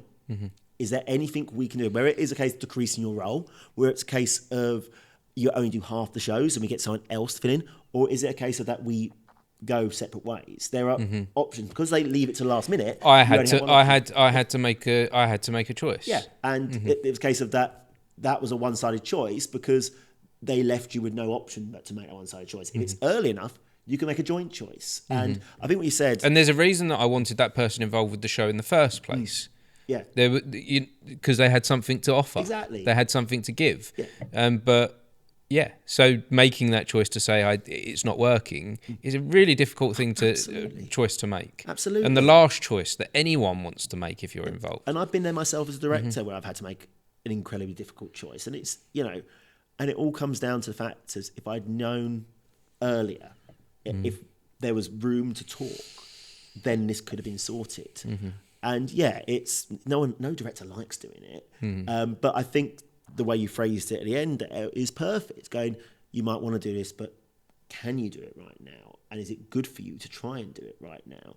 And again, as we said previously, there's nothing wrong with taking a step back and going, you know what? I need to sort X, Y, and Z out, and then maybe I can come back to this world. And there's nothing wrong with it. It shows maturity, it shows respect, and it shows responsibility. Yeah. And I think that's the things that as actors or performers they need, because it's very easy to go, I'll keep rolling with it. I mean, I've done it in the past where I've gone from job to job to job to escape a problem that I've not dealt with. And although I don't think there's anything wrong with using theatre and performing as a coping mechanism and going, you know, I'm happy to go, I feel happy on stage. I've done it in points where I've been hiding from something by putting more work between me and it. And it took a lot for me to go, you know what? I'm just hiding away. I need to actually deal with this and then come back to what I'm doing. Yes, yeah. No, I did a big production that I directed, and in that big production, I did have a lot of problems going on in the world, and buried my head in the sand a little bit, which I do think was healthy and good for me. But people say don't bury your head in the sand, but I needed to because it had become so consuming. Yeah. I did the same thing with Ghost Stories. So I was not only in it and directing it, but I was also running the bulk of the tech as well. We had this beautiful Victorian hall that we were performing, and we would set it in World War II, this show. So it was quite tech heavy. So 3 major jobs, which normally have 3 different people doing it. Yeah. And I remember towards the start of the run, before the show was sort of cemented in, I'd finish the show, I'd go straight back to my flat, and I'd just turn off all the lights, just sit in my armchair with a cup of tea, and just focus on that warm liquid. It sounds stupid, but for me it was like I can't focus on anything else at the moment. I can focus on this, and what's in my hand right now. The coping mechanisms we use, some of them are insane, but some you need to do it. You need to do it at certain times, and I felt that was right for me to dive into that production and deal with nothing else but that production. But then afterwards, not through choice, I had a break, I had a pause. But I also needed that. I needed that pause. Now, if it would have been dangerous for me if I had have gone straight into another production. If I had have gone in... I was trying to get some auditions for acting and none of them were working out. But if I had have got any of them, I know it would have gone horribly wrong. So actually the best thing to do afterwards, after hiding away, was to stop and pause for a minute, take a break, and then reset and go again. Yeah, and I get it. We often find ourselves being the hare and not the tortoise, especially when there's a run of good luck in our favour. It's like the times when I've sort of been the most absent and I blink and I've missed a big bunch of stuff is when I've rolled from one gig to another. And then you blink, you go, when was it Christmas? When did Christmas arrive? It's and you know, on the face of it, people go, that's amazing, you're working. But on the flip side of it, it's like, well, I've not had time to recharge. And I definitely noticed that my quality of work dips when I've not had a chance to recharge. Yeah. That's it. That's interesting because I'm really pushing things hard at the moment. I enjoy pushing things hard. I enjoy it. I actually enjoy it. I don't shy away from it at all. But I'm also very conscious that I've got 7 days on the trot of full diary. Something is happening all throughout the day, every day. That I know on the 8th day, I must take a pause. I've got to put nothing in there. And do nothing that day. Maybe get up late if I can. You know, if the world allows me to, I will have a lay in. Exactly. It's that moment you realise, oh wow, I've not factored in time to sleep. It's like, so I'm finishing late and I'm up early the next day. I'm finishing late, I'm up early the next day. And my worst one was back in 2018. I'd just come off the cruise liners. I'd worked as a host on board some of the cruise liners. So that must be quite intense because you can't escape, can you? It's a floating prison, basically. And we were in the Caribbean, so it was a beautiful floating prison. But it was the best kind of floating prison you can find. Exactly. But I did 8 months on board the cruise liner, and I was a bit about taking the contract on. My old agent got me this gig, and I remember going, okay, think of what the money can buy you, because on board you don't spend anything. Your food is covered. Passengers are always buying you drinks. You know, the only time you spend stuff is if you get off the boat and go to a local accommodation bar. You're on it. Exactly. So you know, I was breaking in about best part of $3,000 a month easily. Even when I took off the occasional excursions I did, I was about 2,500. I was thinking, you know, times that by 8, I'll have enough money to move out my parents and set myself up fully. But the amount of stress, I mean, you don't even get your own cabin, you're sharing with another person on board, and those cabins aren't big, they are tiny. No. And bunk beds, literally probably from where I'm sat to where you sat was the amount of movement space we had in the entire cabin. And so it really was like a prison cell. It was, and my cabin mate was ex-boxer as well. He's an actor, but he was an ex-boxer. So he had a lot of energy. He had a lot of energy and quite yeah. a bit more muscly and bulky than me. So Yes, he took yeah. up a lot of space. And 8 months of that, not having any time to yourself, not having time to sort of relax. We didn't get a single day off, even though it was promised to us in the contract. We were working 7 days a week, usually late into the night and up early. So I came back from that and I was like, you know what? I'm going to take things slowly. Didn't end up happening. Fast forward to that Halloween, I was working in London at a horror attraction. I was then doing a interactive attraction at Headingham Castle, and I was going in the evening to perform a show called The Ghost Chest and House. So I was up at 6 a.m, going to bed around about 2 a.m, and that was my 2 weeks of Halloween. I remember Halloween finished, and I was like, what the hell just happened? I was and I just remember going, that was dangerous. That was, to the point where I was getting up in the morning. Why was it dangerous? Well, I think it's because I was overly tired.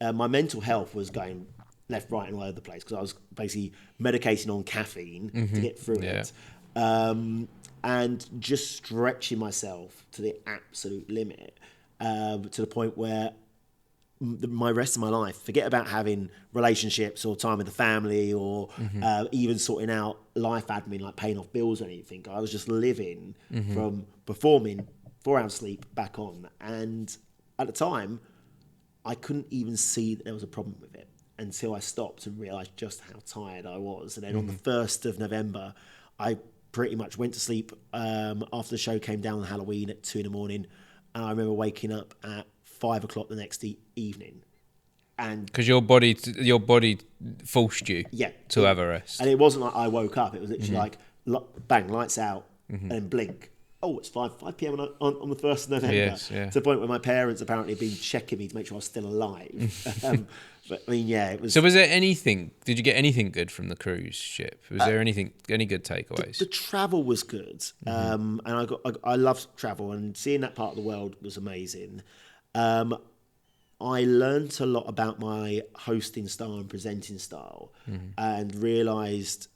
So again, back to my sister's interview, she mentioned that I can't dance to save my life, and it is true. I cannot dance. I'm dyspraxic, so it's not my cup of tea at all. However, when I was on board the ship, we were all forced to dance in the evenings. It was a case of you had to dance with the passengers and get them up off their seats, and I realised that no one in their right mind is going to want to dance with me because I can't dance. But if I make it into a comedy routine, then I'm going to get more people leaning into who you are and what you... Exactly. Yeah. And my boss at the time, when I had my sort of wash-up meeting with him at the end of the cruise, he went, I'm so proud of you because you took something that you were really uncomfortable with and made it into your thing. And I had people coming to watch me in sort of main performance space, and they came to watch the worst dancer in the Caribbean. Basically, that was the title they gave me.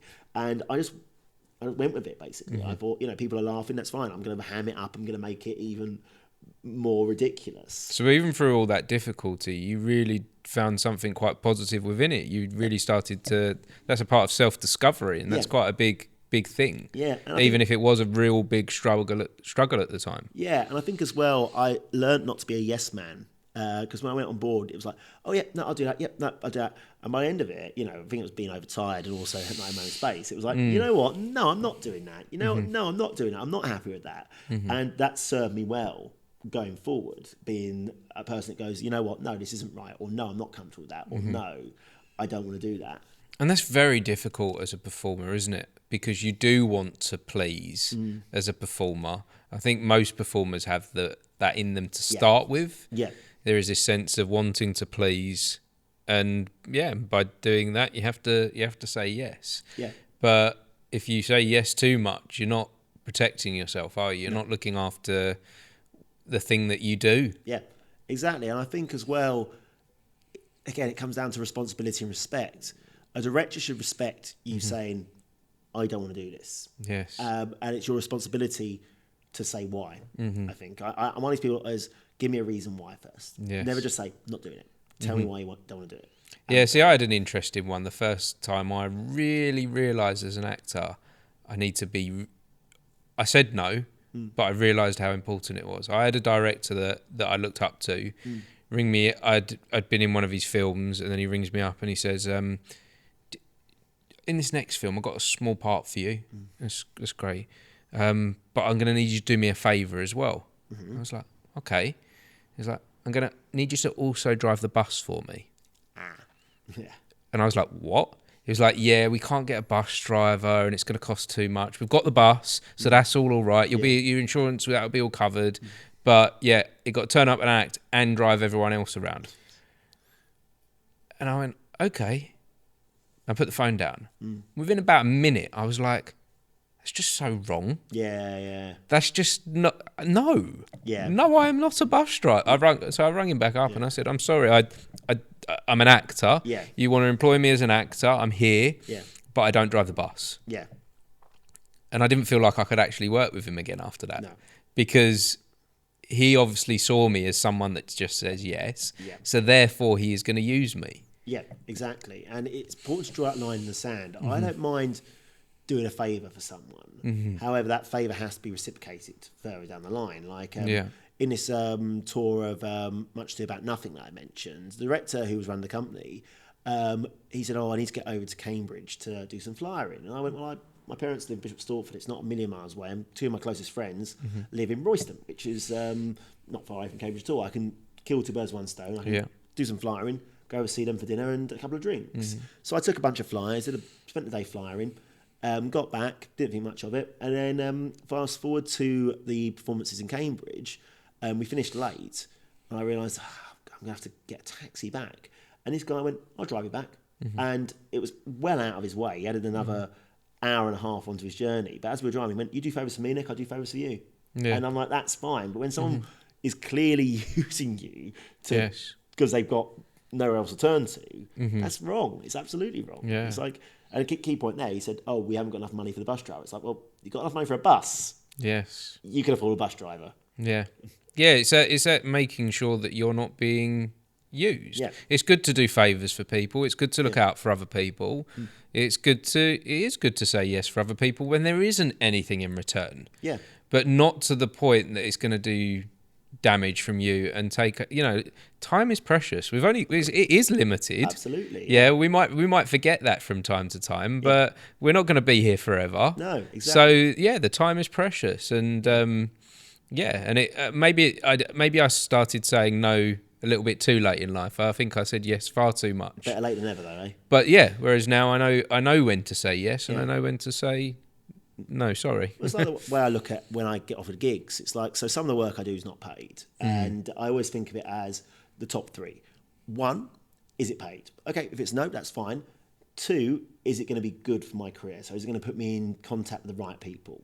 If no, is it at least going to be showreel material, or can I at least get another service out of it? And if it's no to all three, then why you do it? Then you've got to ask yourself a bigger question: why? Yeah, unless it's a personal favourite to a close friend of mine, then it's like I very rarely do extra work for free because I know how much extras get paid because I do extra work on the side as well. And unless it's a mate who goes, any chance you can help me out with a body for a day, I'll buy you a pint afterwards. Yeah, and you want to hang around with your friends and that's what you're doing that day, exactly, then that's fine. But yeah, once you've got the experience of certain things, you no longer need to do it for free. Yeah. And it is an art form. Yeah. And it does upset me when actors are only picked sometimes because they'll do it for free. Exactly, yeah.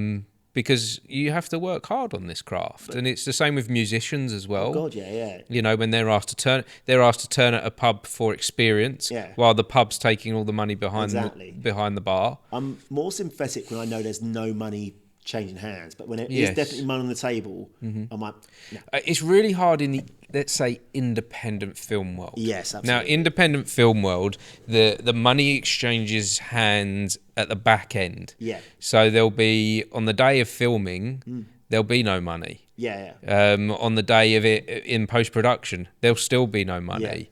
Yeah. On the day that it's distributed, still no money. Exactly. And then when it comes to that final bit, if, not just when, then there's a long line of people that have got it to that place to make money, that are going to get to it before perhaps a performer. So it is really hard to expect money in independent film. It is. I mean, I'm currently working on a feature film with a company called Sub Alley.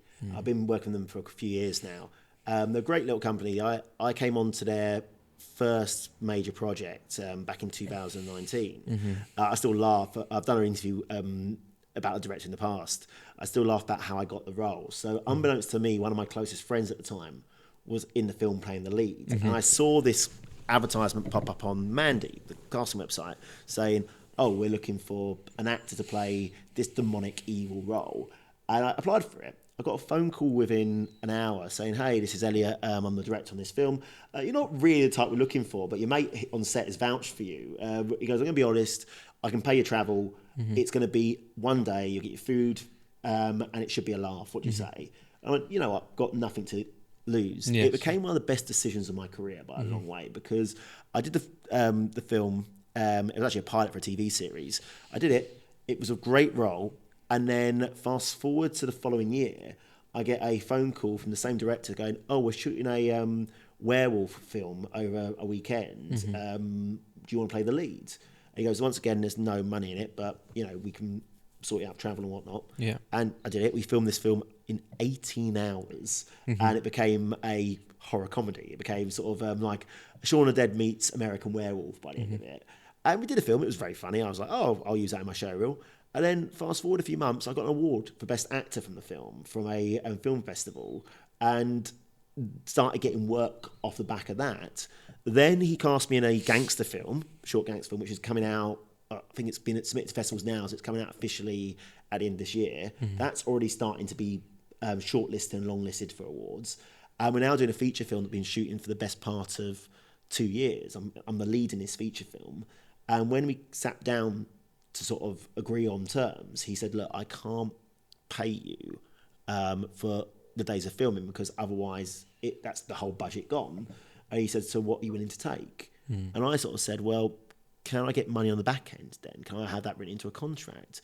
And he said, okay, I'll sign over. I think that's 5% basically. Brilliant. But I also said, if this gets picked up by a streaming service, say if Netflix or one of the big boys saw it and they were like, we want to remake this. I said, in my contract, I want first referral on this role. So if they reshoot it, they've got to use me or buy me out. And he's put that into the contract for me. So it was great. This is show business. Yeah. So you need to think, you need to be open to thinking like that. Yeah. You know, I always think of Alec Guinness when he was in Star Wars. Exactly. You know, he took 1% for the life of everything that has Star Wars on it. Yeah. Everything. Yeah. So he got very little pay on the day he did the work and the year after that. Yeah. But he's long past now. Yeah. But his estate are still raking in 1% of everything that has the name Star Wars attached. Every toy, lunchbox, every spin-off series, he's still making his estate is still making 1% to this day. And that 1% is big, especially when it got sold to Disney for was it? It was something like £8 billion or something ridiculous like that.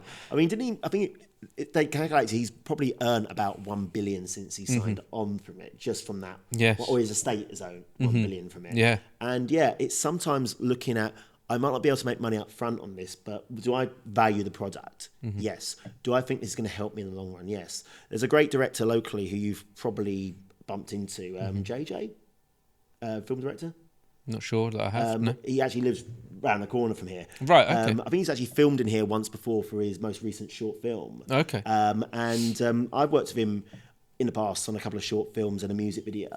The music video was for a woman called Ankress, who's a indie pop singer, and that got a load of views on it, and as a result I got a lot more music video bookings after that. But when the short film that he shot in here, actually at one point he was looking for a character who's in literally one scene, has 2 to 3 lines of dialogue and dies, and he contacted me. He said, I don't know if this is something you'd be interested in, and he said maybe we can organise payment. Now, JJ's very good at editing show reels, and he does a lot better job than I can do. And I've checked what people charge for editing show reels, and some of them are 100, 200 quid. And I said, look, mate, I'll be in this film for free for you. but can you edit my show reels when you get a spare minute? He was like, yeah, sure. So I'm happy. I've saved a couple of £100 there. So it's all working on not the immediate money, but one, what can you save? And two, where's it going to take you? Yeah, no, we really do need to look at it like a business, and we need to be open to different ways in which we can be is the word recompensed? Recompensed, is that that's the one, yeah. We need to be open to someone cutting a show reel for us. And we also need to consider what is the production that we're working on. So a lot of independent films, I worked on an independent film at the beginning of this year. The director that was putting this independent film together, it was all his own money to make the film happen. It was only a 10-minute film, and he was putting it together to showcase what he could do. All his own money. He hired the studio, he hired all the equipment. My agreement with him is he'd pay for all the travel and all the food while I was there. But there's never going to be a back end amount of money involved with that. No. So for me, that was just an opportunity to work with a new director, network, do my craft, which I hadn't had the opportunity to do that for 18 months prior. And so it was like, this ticks the right boxes for me. But if he was to say to me, oh, I hope to sell this, that's the point where you need to start thinking, right, okay, I would like a percentage then, please. Yeah, exactly. Okay, I would like, you sell this, I would like 5% of all profits that are made. Yeah. Or the flip side as well is that, okay, I'm going to sell this so I can make it into a feature film.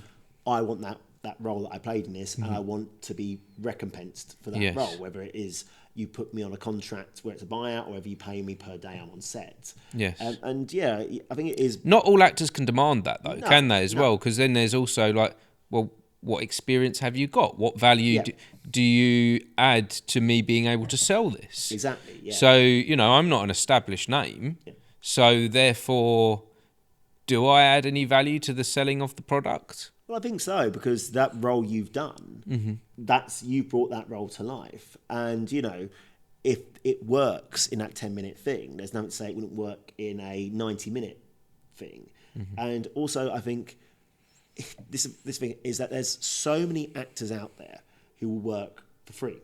So he has chosen you. He has chosen you to take on that role. So he has seen something in you. So it's almost going, okay, well, you've seen something in me. Now it's time to prove it. And it's, if that means that he does go, okay, this actor is staying in the film when we make it into a feature film, or it's a case of him going, this actor's performance was worth X amount, let's pay him off. It's, there has to be something which shows he appreciates the time and energy you put into it. Yeah, if you're going to make something in order to make money, then the other people that were involved in that thing should receive compensation for it. Absolutely. And it's a case of that might not be direct. It might be a case of, okay, look, it's exchange of services. You need this done, I'll do this for you. It could be like... I guess it's going to be different for every individual at different stages of their career. Absolutely. I've had it before where I've worked for free on a film, and then the director's got in contact with me and said, my mate's shooting a film, I've recommended you, he wants you for the role, he's paying. And you're like, oh, I've made some paid work out of this. It's great. Yes, yeah. I think one of the most dangerous things that I've come across is that people don't know how to define unpaid work's place in the industry. I know some people who absolutely refuse to take it, and some schools actually in doctorates into the students. Yes, I know that. And I'm like, I get why you're doing that. However, the industry is not in a position now where if you took out all unpaid work, you wouldn't have much left. There's not much left, no. And what people are seeking the opportunity for paid work.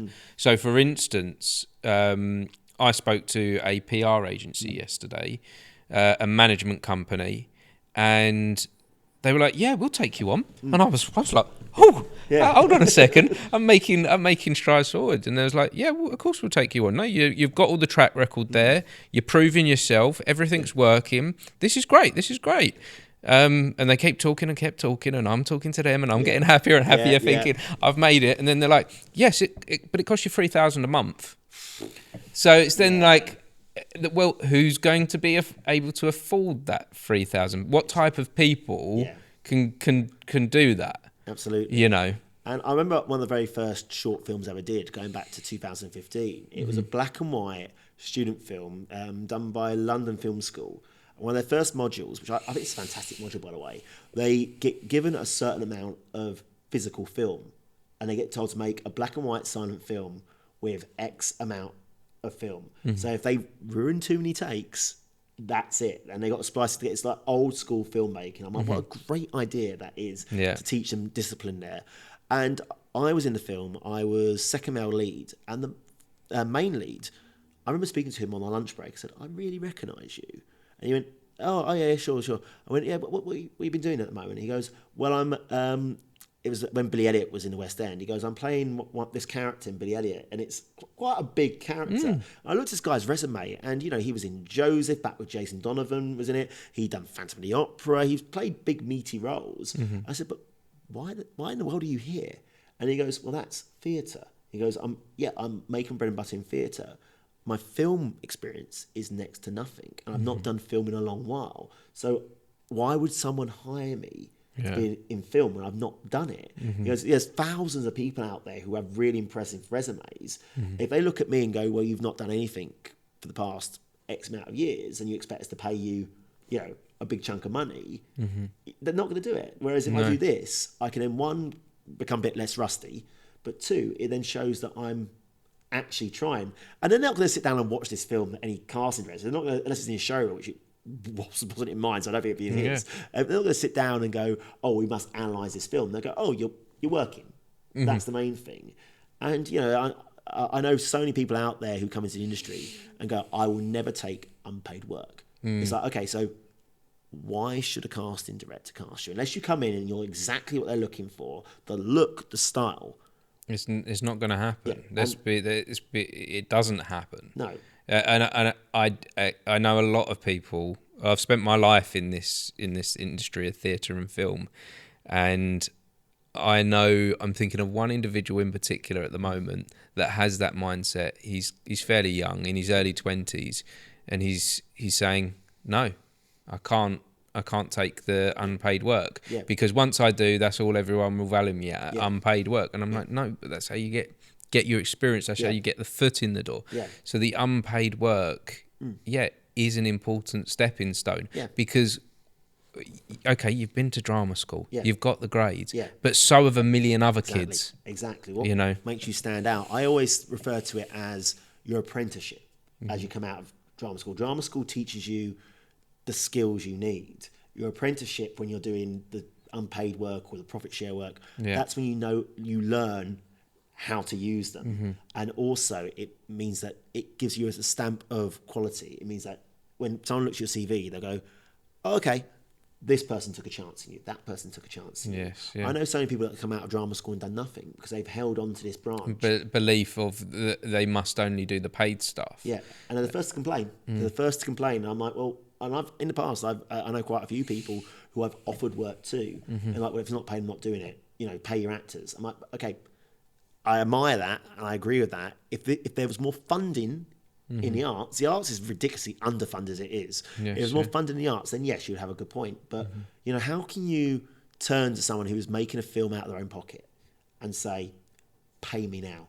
It's not understanding the business models, and I think maybe. I didn't go to drama school, but do they teach business models of how the industry works? Not that I know. Because it should be taught. You should look into that. If that's whatever business you're going into, you should understand the formats of how it works. Exactly. And like I was saying about the back end money, that an independent film is often funded by individuals that want to make a passion project, that believe in something.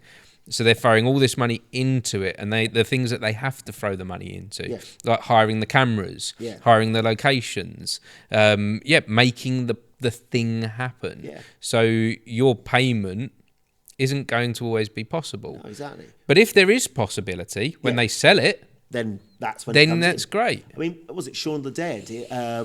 Edgar Wright ran out of money, and Simon Pegg wrote him a check for $5,000, and cancelled his fee for the film, and it went on to be one of the most successful horror comedies in English history, made so much money and cemented both Simon Pegg and Nick Frost as household names. And I think Simon Pegg refers to the fact that Edgar Wright sent him a check for the $5,000 and Simon Pegg never cashed it and has it framed on his wall because that check started his career. it all, yeah. And, he wasn't rolling in money at the time either. So it's like, sometimes you've got to take a chance on it. And sometimes you've got to look at it and go, what's the chance this might go and get me something else in the future? And that might be money on the back end. It might be getting you in the right circle as well. This is the thing is, if you don't work with directors who are making something out of nothing, then what makes you think those directors, if they do become successful, are going to turn to you and go, oh, you? They're more likely to turn to the person that was there at the start and go, oh, come on, yeah, we can pay you this time. And oh, yeah, we've got Paramount distributing it this time. It's I always go back to the people that supported me at my lowest moments, or my moment, not low, but like at the moments where things were difficult and it were hard to put together, and they were the ones that went, no, I'll come on board with that. I believe in you. Yeah. Rather than the ones that go, how much? Yeah, exactly. What's in this for me? Yeah. What am I getting out of this? Exactly. When you give to others, it does come back in return. Of course it does. And I think as well, you hit the nail on the head there about people being there for you when you're low and when you're struggling. Because there was a great image I saw once, which was performance is like an iceberg. Only the very top bit pokes out of the water. You don't see everything else that goes into it. Yes. The rejections, the amount of emails you send out to people going, give us a job. The amount of time you spend working on your craft, the amount of time you just sit there going, what's next? Yeah. It is tough. Yeah, and I know that as I move forward in my career, and if I get to a certain position, I know exactly who I'm going back to. Of course, yeah. I know, and I know exactly who I'm not going back to. Yeah, people have long memories in this industry as well. It's like never ever assume you're too good for something. I know the people as well that will call me up asking for something. Yeah. That weren't there at the moment that I could have done with a bit of help. Yeah. I've had it before where I don't post that much on social media these days because for this reason is when I was getting gig after gig, I'd post pretty much regularly every day of appearing this, appearing that, and the amount of people who would contact me going, "You're doing so well." I'm like, one, do I know you? Or two, we've not spoken in the past 5 years. Yeah, it's funny that, isn't it? It's what do you want? Yeah, the barrier went up immediately with those people, and it was just like, And I think people in the industry, I think that the majority of the people in the industry that have made it recognise that. Yeah, absolutely. And it's why one of my favourite clips from about 2 years ago was what's he called? Is it Stephen, the Scouse actor who was in Boardwalk Empire and Boiling Point? Is it Stephen Graham or something like that? Stephen Graham. Stephen Graham, yeah. Yes. I always forget his name. Yeah, Stephen Graham from Snatch. Yes. Yeah, well, I've just been a stand-in for him. Oh, you're joking? Yeah. He's one of my favourite actors. I can't remember his last name. No, I've been a stand-in recently on his latest film. Please tell me he's nice. Yeah, he's great. Yeah, very laid back, very chilled. So the reason I bring him up, he was on the One Show a while ago, and they surprised him with the very first short film he ever made. And he got teary. He was like, "Oh man, yeah, that was so much fun." And they went, "Oh yeah, we've got the crew in from that short film here," and they all came down to surprise him. He's hugging them, and he's again really emotional, and he's got his arms around him. He goes, "We're getting drunk tonight," and the fact that he sort of gave that respect and said, "These guys started me out in life," I love that. I love that sort of element of you remember who stood by you. Yes, you do, don't you? Yeah, Stephen Graham's a great actor. I love him. Yeah, he is great. He is great. I do. He's someone that's definitely going in a certain direction. Yeah. Free Body Problem. Did you see that one? Yes, I did. He was great in that. I really enjoyed that one. He plays against type as well, which I like. So he's obviously yes, it'd be easy for him to just be a gangster, wouldn't it? Yeah, and he has done that. But I think one that I really liked was where he played a man with early onset dementia. I can't remember what series it was in, but I saw the clip of it. And he's walking down the road, and the woman's calling him back. It's a man and a woman, and both work at his care home. And the man's being really aggressive, going, "Come on, come back." And the woman starts talking to him and calming him down. And he does his moment. He looks at the camera and he goes, "Mum's dead, isn't she?" And you see the emotion on his face. And he goes from being this really aggressive character, this really hurting character. He's got a fantastic range as an actor. Yes. It is something that I really enjoy, is watching actors like that in a performance like that. And he is someone that's found himself and is able to portray other characters but be himself still. Yeah, it never feels forced. It never feels forced. It never feels like you're watching an actor. Yeah, you're watching whatever he's bringing. You're not going, oh, it's Stephen Graham doing a gangster, or Stephen Graham doing a head chef, or you go, I believe. If you are that part. Morgan Freeman says, don't let me catch you acting. Yeah. Don't let me catch you acting. Yeah. If I catch you acting, it's game over. Yeah, exactly. Yeah. And I think that's a skill, and it's one of those ones I don't think you can teach that. I think it comes from experience, and I think it comes from making the mistakes and falling into it. And again, he's probably done ones which we've not seen where he doesn't hit the mark. But it doesn't work every time. No, but we remember the ones where he does hit the mark. Definitely. So what does the future look like for you, Nicholas? Yes. Where are you going next? So Wuthering Heights is taking over my summer this year. So we're touring locally. We've got the closest one to here is actually Bishop Stortford College. We're renting the grounds off them for the summer, for one day in the summer. That's taking me up till the end of July. Then I'm off to Gothenburg. We're taking Ghost Stories to the Gothenburg Fringe. Right, okay. Then we're coming back, and over Halloween, I am appearing at the Colchester Fringe with Ghost Stories, and also Grimfest in London. So that's basically... So that's taking up the rest of this year, pretty much. Oh, up until Halloween. This feature film I mentioned, it's called Roast Pork, and the script is off the walls crazy, but I absolutely love it. So it's a dark comedy fantasy thriller, and it's set in a world where all the fairy tales and all the mythological characters are real. So the Tooth Fairy's real, the Easter Bunny's real, and I play Nikolai. Nikolai is Santa, but he's Santa with a twist. So he's an old Norse god who, towards the mid 1500s, 1600s, gave up being this deity and became Father Christmas, and was then run out of business due to Amazon. So now he's a hitman for hire. And this kid turns up on his doorstep with another kid, and this girl who's the sister of this young kid says, my brother's what we call a special child, a gifted child. And basically the brother is like a genie. He has 3 wishes, and whenever he says something, it happens. So at one point his parents are arguing, and he wishes they were dead, and bang, dead immediately. Now he's 18 years old, he's got 1 wish left, and as a result, that wish is even more powerful, and there's a dark, evil company that are trying to kidnap him to use that wish against the world. You sound really excited about this. It sounds like a great story. We've been filming it now for 2.5 years, and really? we're finally getting set there. I've got about 4 scenes left to film, but Nikolai, I'm going to miss him when I'm no longer playing him. He is one of the best characters I've ever played, and it's pushed me in directions as an actor I never thought I'd go. It's combined the comedy but also the serious moments. So I'm playing him as my main inspiration with tackling him was you seen the film Legend with Tom Hardy? Yes, yeah. You know his version of Ronnie Cray? Yeah, where he's a bit like, or both. Yeah. I'm basing it on that sort of gruff gangster thing, but also he has these wonderful monologues where he just goes off on tangents about saying you don't know what it's like to live forever and lose everyone you've ever loved. So I'm really excited to see where it comes out. We're hopefully wrapping that this year. And then I'm auditioning for the next feature film they're doing, which is called Worm Food.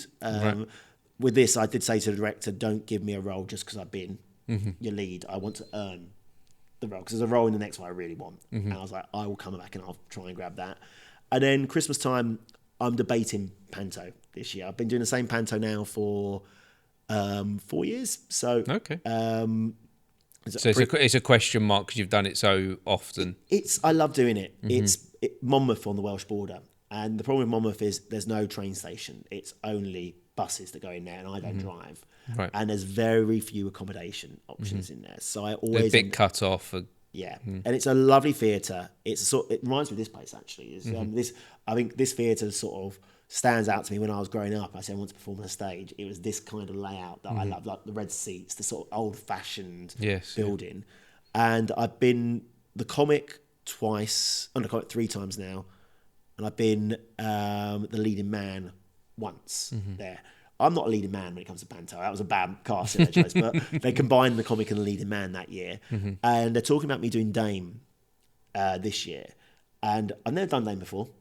Would love to give it a go, but it comes down to money, sadly, because all my other side jobs sort of go dry in January. So you've got to come back to making those choices that are right for you. Yeah, and I know I can probably earn more money working in and around Stortford and Harlow over Christmas. So it's part of me going, I'm not sure yet. I need to talk to them and say, is there any way we can negotiate my terms of contract? But there's a big question mark on that. And then I'm also set up, because I'm not busy enough, I'm also setting up my own project. It's called Tales from the Hellfire Club. And it was based on a show that I did last Halloween. And it's basically an anthology of ghost and horror stories, all hosted by this character called Dr. Bliss, who's basically the devil.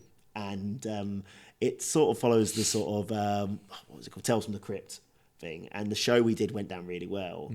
And I spoke to the producer and said, have you thought about making this a YouTube series, audio YouTube series, and getting a bit of love behind it, a bit of hype behind it, and then coming back with a live show. So we're on the verge of sort of discussing that at the moment. Yeah, it's always the creative way to have multiple things in the pipeline. Exactly, yeah. You can't just have one thing, can you? Yeah. Why do you think that is? I think it is because the industry is so unpredictable, and it's a case of you never know where your next job's coming from. And whilst it's there, grab it with both hands while you can. And I think as well, it's, again, life's short. And it's something that's really hitting me at the moment is, I know a lot of people who have lost loved ones, and a lot of people who have come down ill and are unable to do the job they love. And I think if you sit there going, oh, maybe, it will pass you by. If you really want to do something and there's only a small niggle in your head going, oh, you shouldn't, grab it while you can. I think. Definitely. So what are your hopes and dreams for the future? If we jumped in a time machine and we went five years into the future, what are your hopes and dreams for there? So it's going to sound a bit weird. I never entered this to become famous or well known. And, if that did happen, great. I want to be one of those actors who makes their living solely for acting. No side job, no temp hustle. And be in a position where when my agent phones me up and goes, you've been offered this, I have the ability to go, don't really like the sound of that. Or, oh, I don't really feel that. Oh, no, not this one, pass it on. So that's where I'd want a working actor. A working actor. I'm trying to think of a good example. It's hard to find a good example of that because there's lots of people in the industry that you just don't know their names. Exactly. Because they're working actors. Exactly. And they're not an established name / brand. Yeah. That's just what their job is. Yeah, I mean, I think it is there. They are there. I think for me, a good example is the guy that played Lestrade in Sherlock, the TV series, right. Benedict Cumberbatch. He's done a fair bit, and he's appeared in quite a few bits and pieces. But no one knows his name, and you could pass him on the street, and you do a double glance, going, "Do you live next to me, or are you famous?" Type thing. Yeah. That's the sort of level that I'd quite like. Another example is someone like David Mitchell, perhaps, from the Mitchell and Webb look. Obviously, he's known to a certain audience. But, if he went across to the United States or China, he wouldn't have screaming fans. I like the idea of just being able to go, all my money comes from acting or writing as well. I'd love to write. I've got a few feature film ideas that I'm starting to write myself. I'd love to have a few of them out in the real world and see how they go. Great. Well, I look forward to seeing where it all goes for you, Nicholas. It sounds like an exciting journey ahead of you. Yeah, I'm enjoying every minute of it, and I think it goes back to what we said at the start. If you don't enjoy it, why are we doing this? Well, thank you for joining me. This has been wonderful. I really do appreciate it, and I like to wrap up with saying that because I do appreciate if anyone was watching or listening. It means a lot to us for you joining us for this conversation. So thank you. And thanks again, Nicholas. Thank you. Appreciate it. Bye-bye.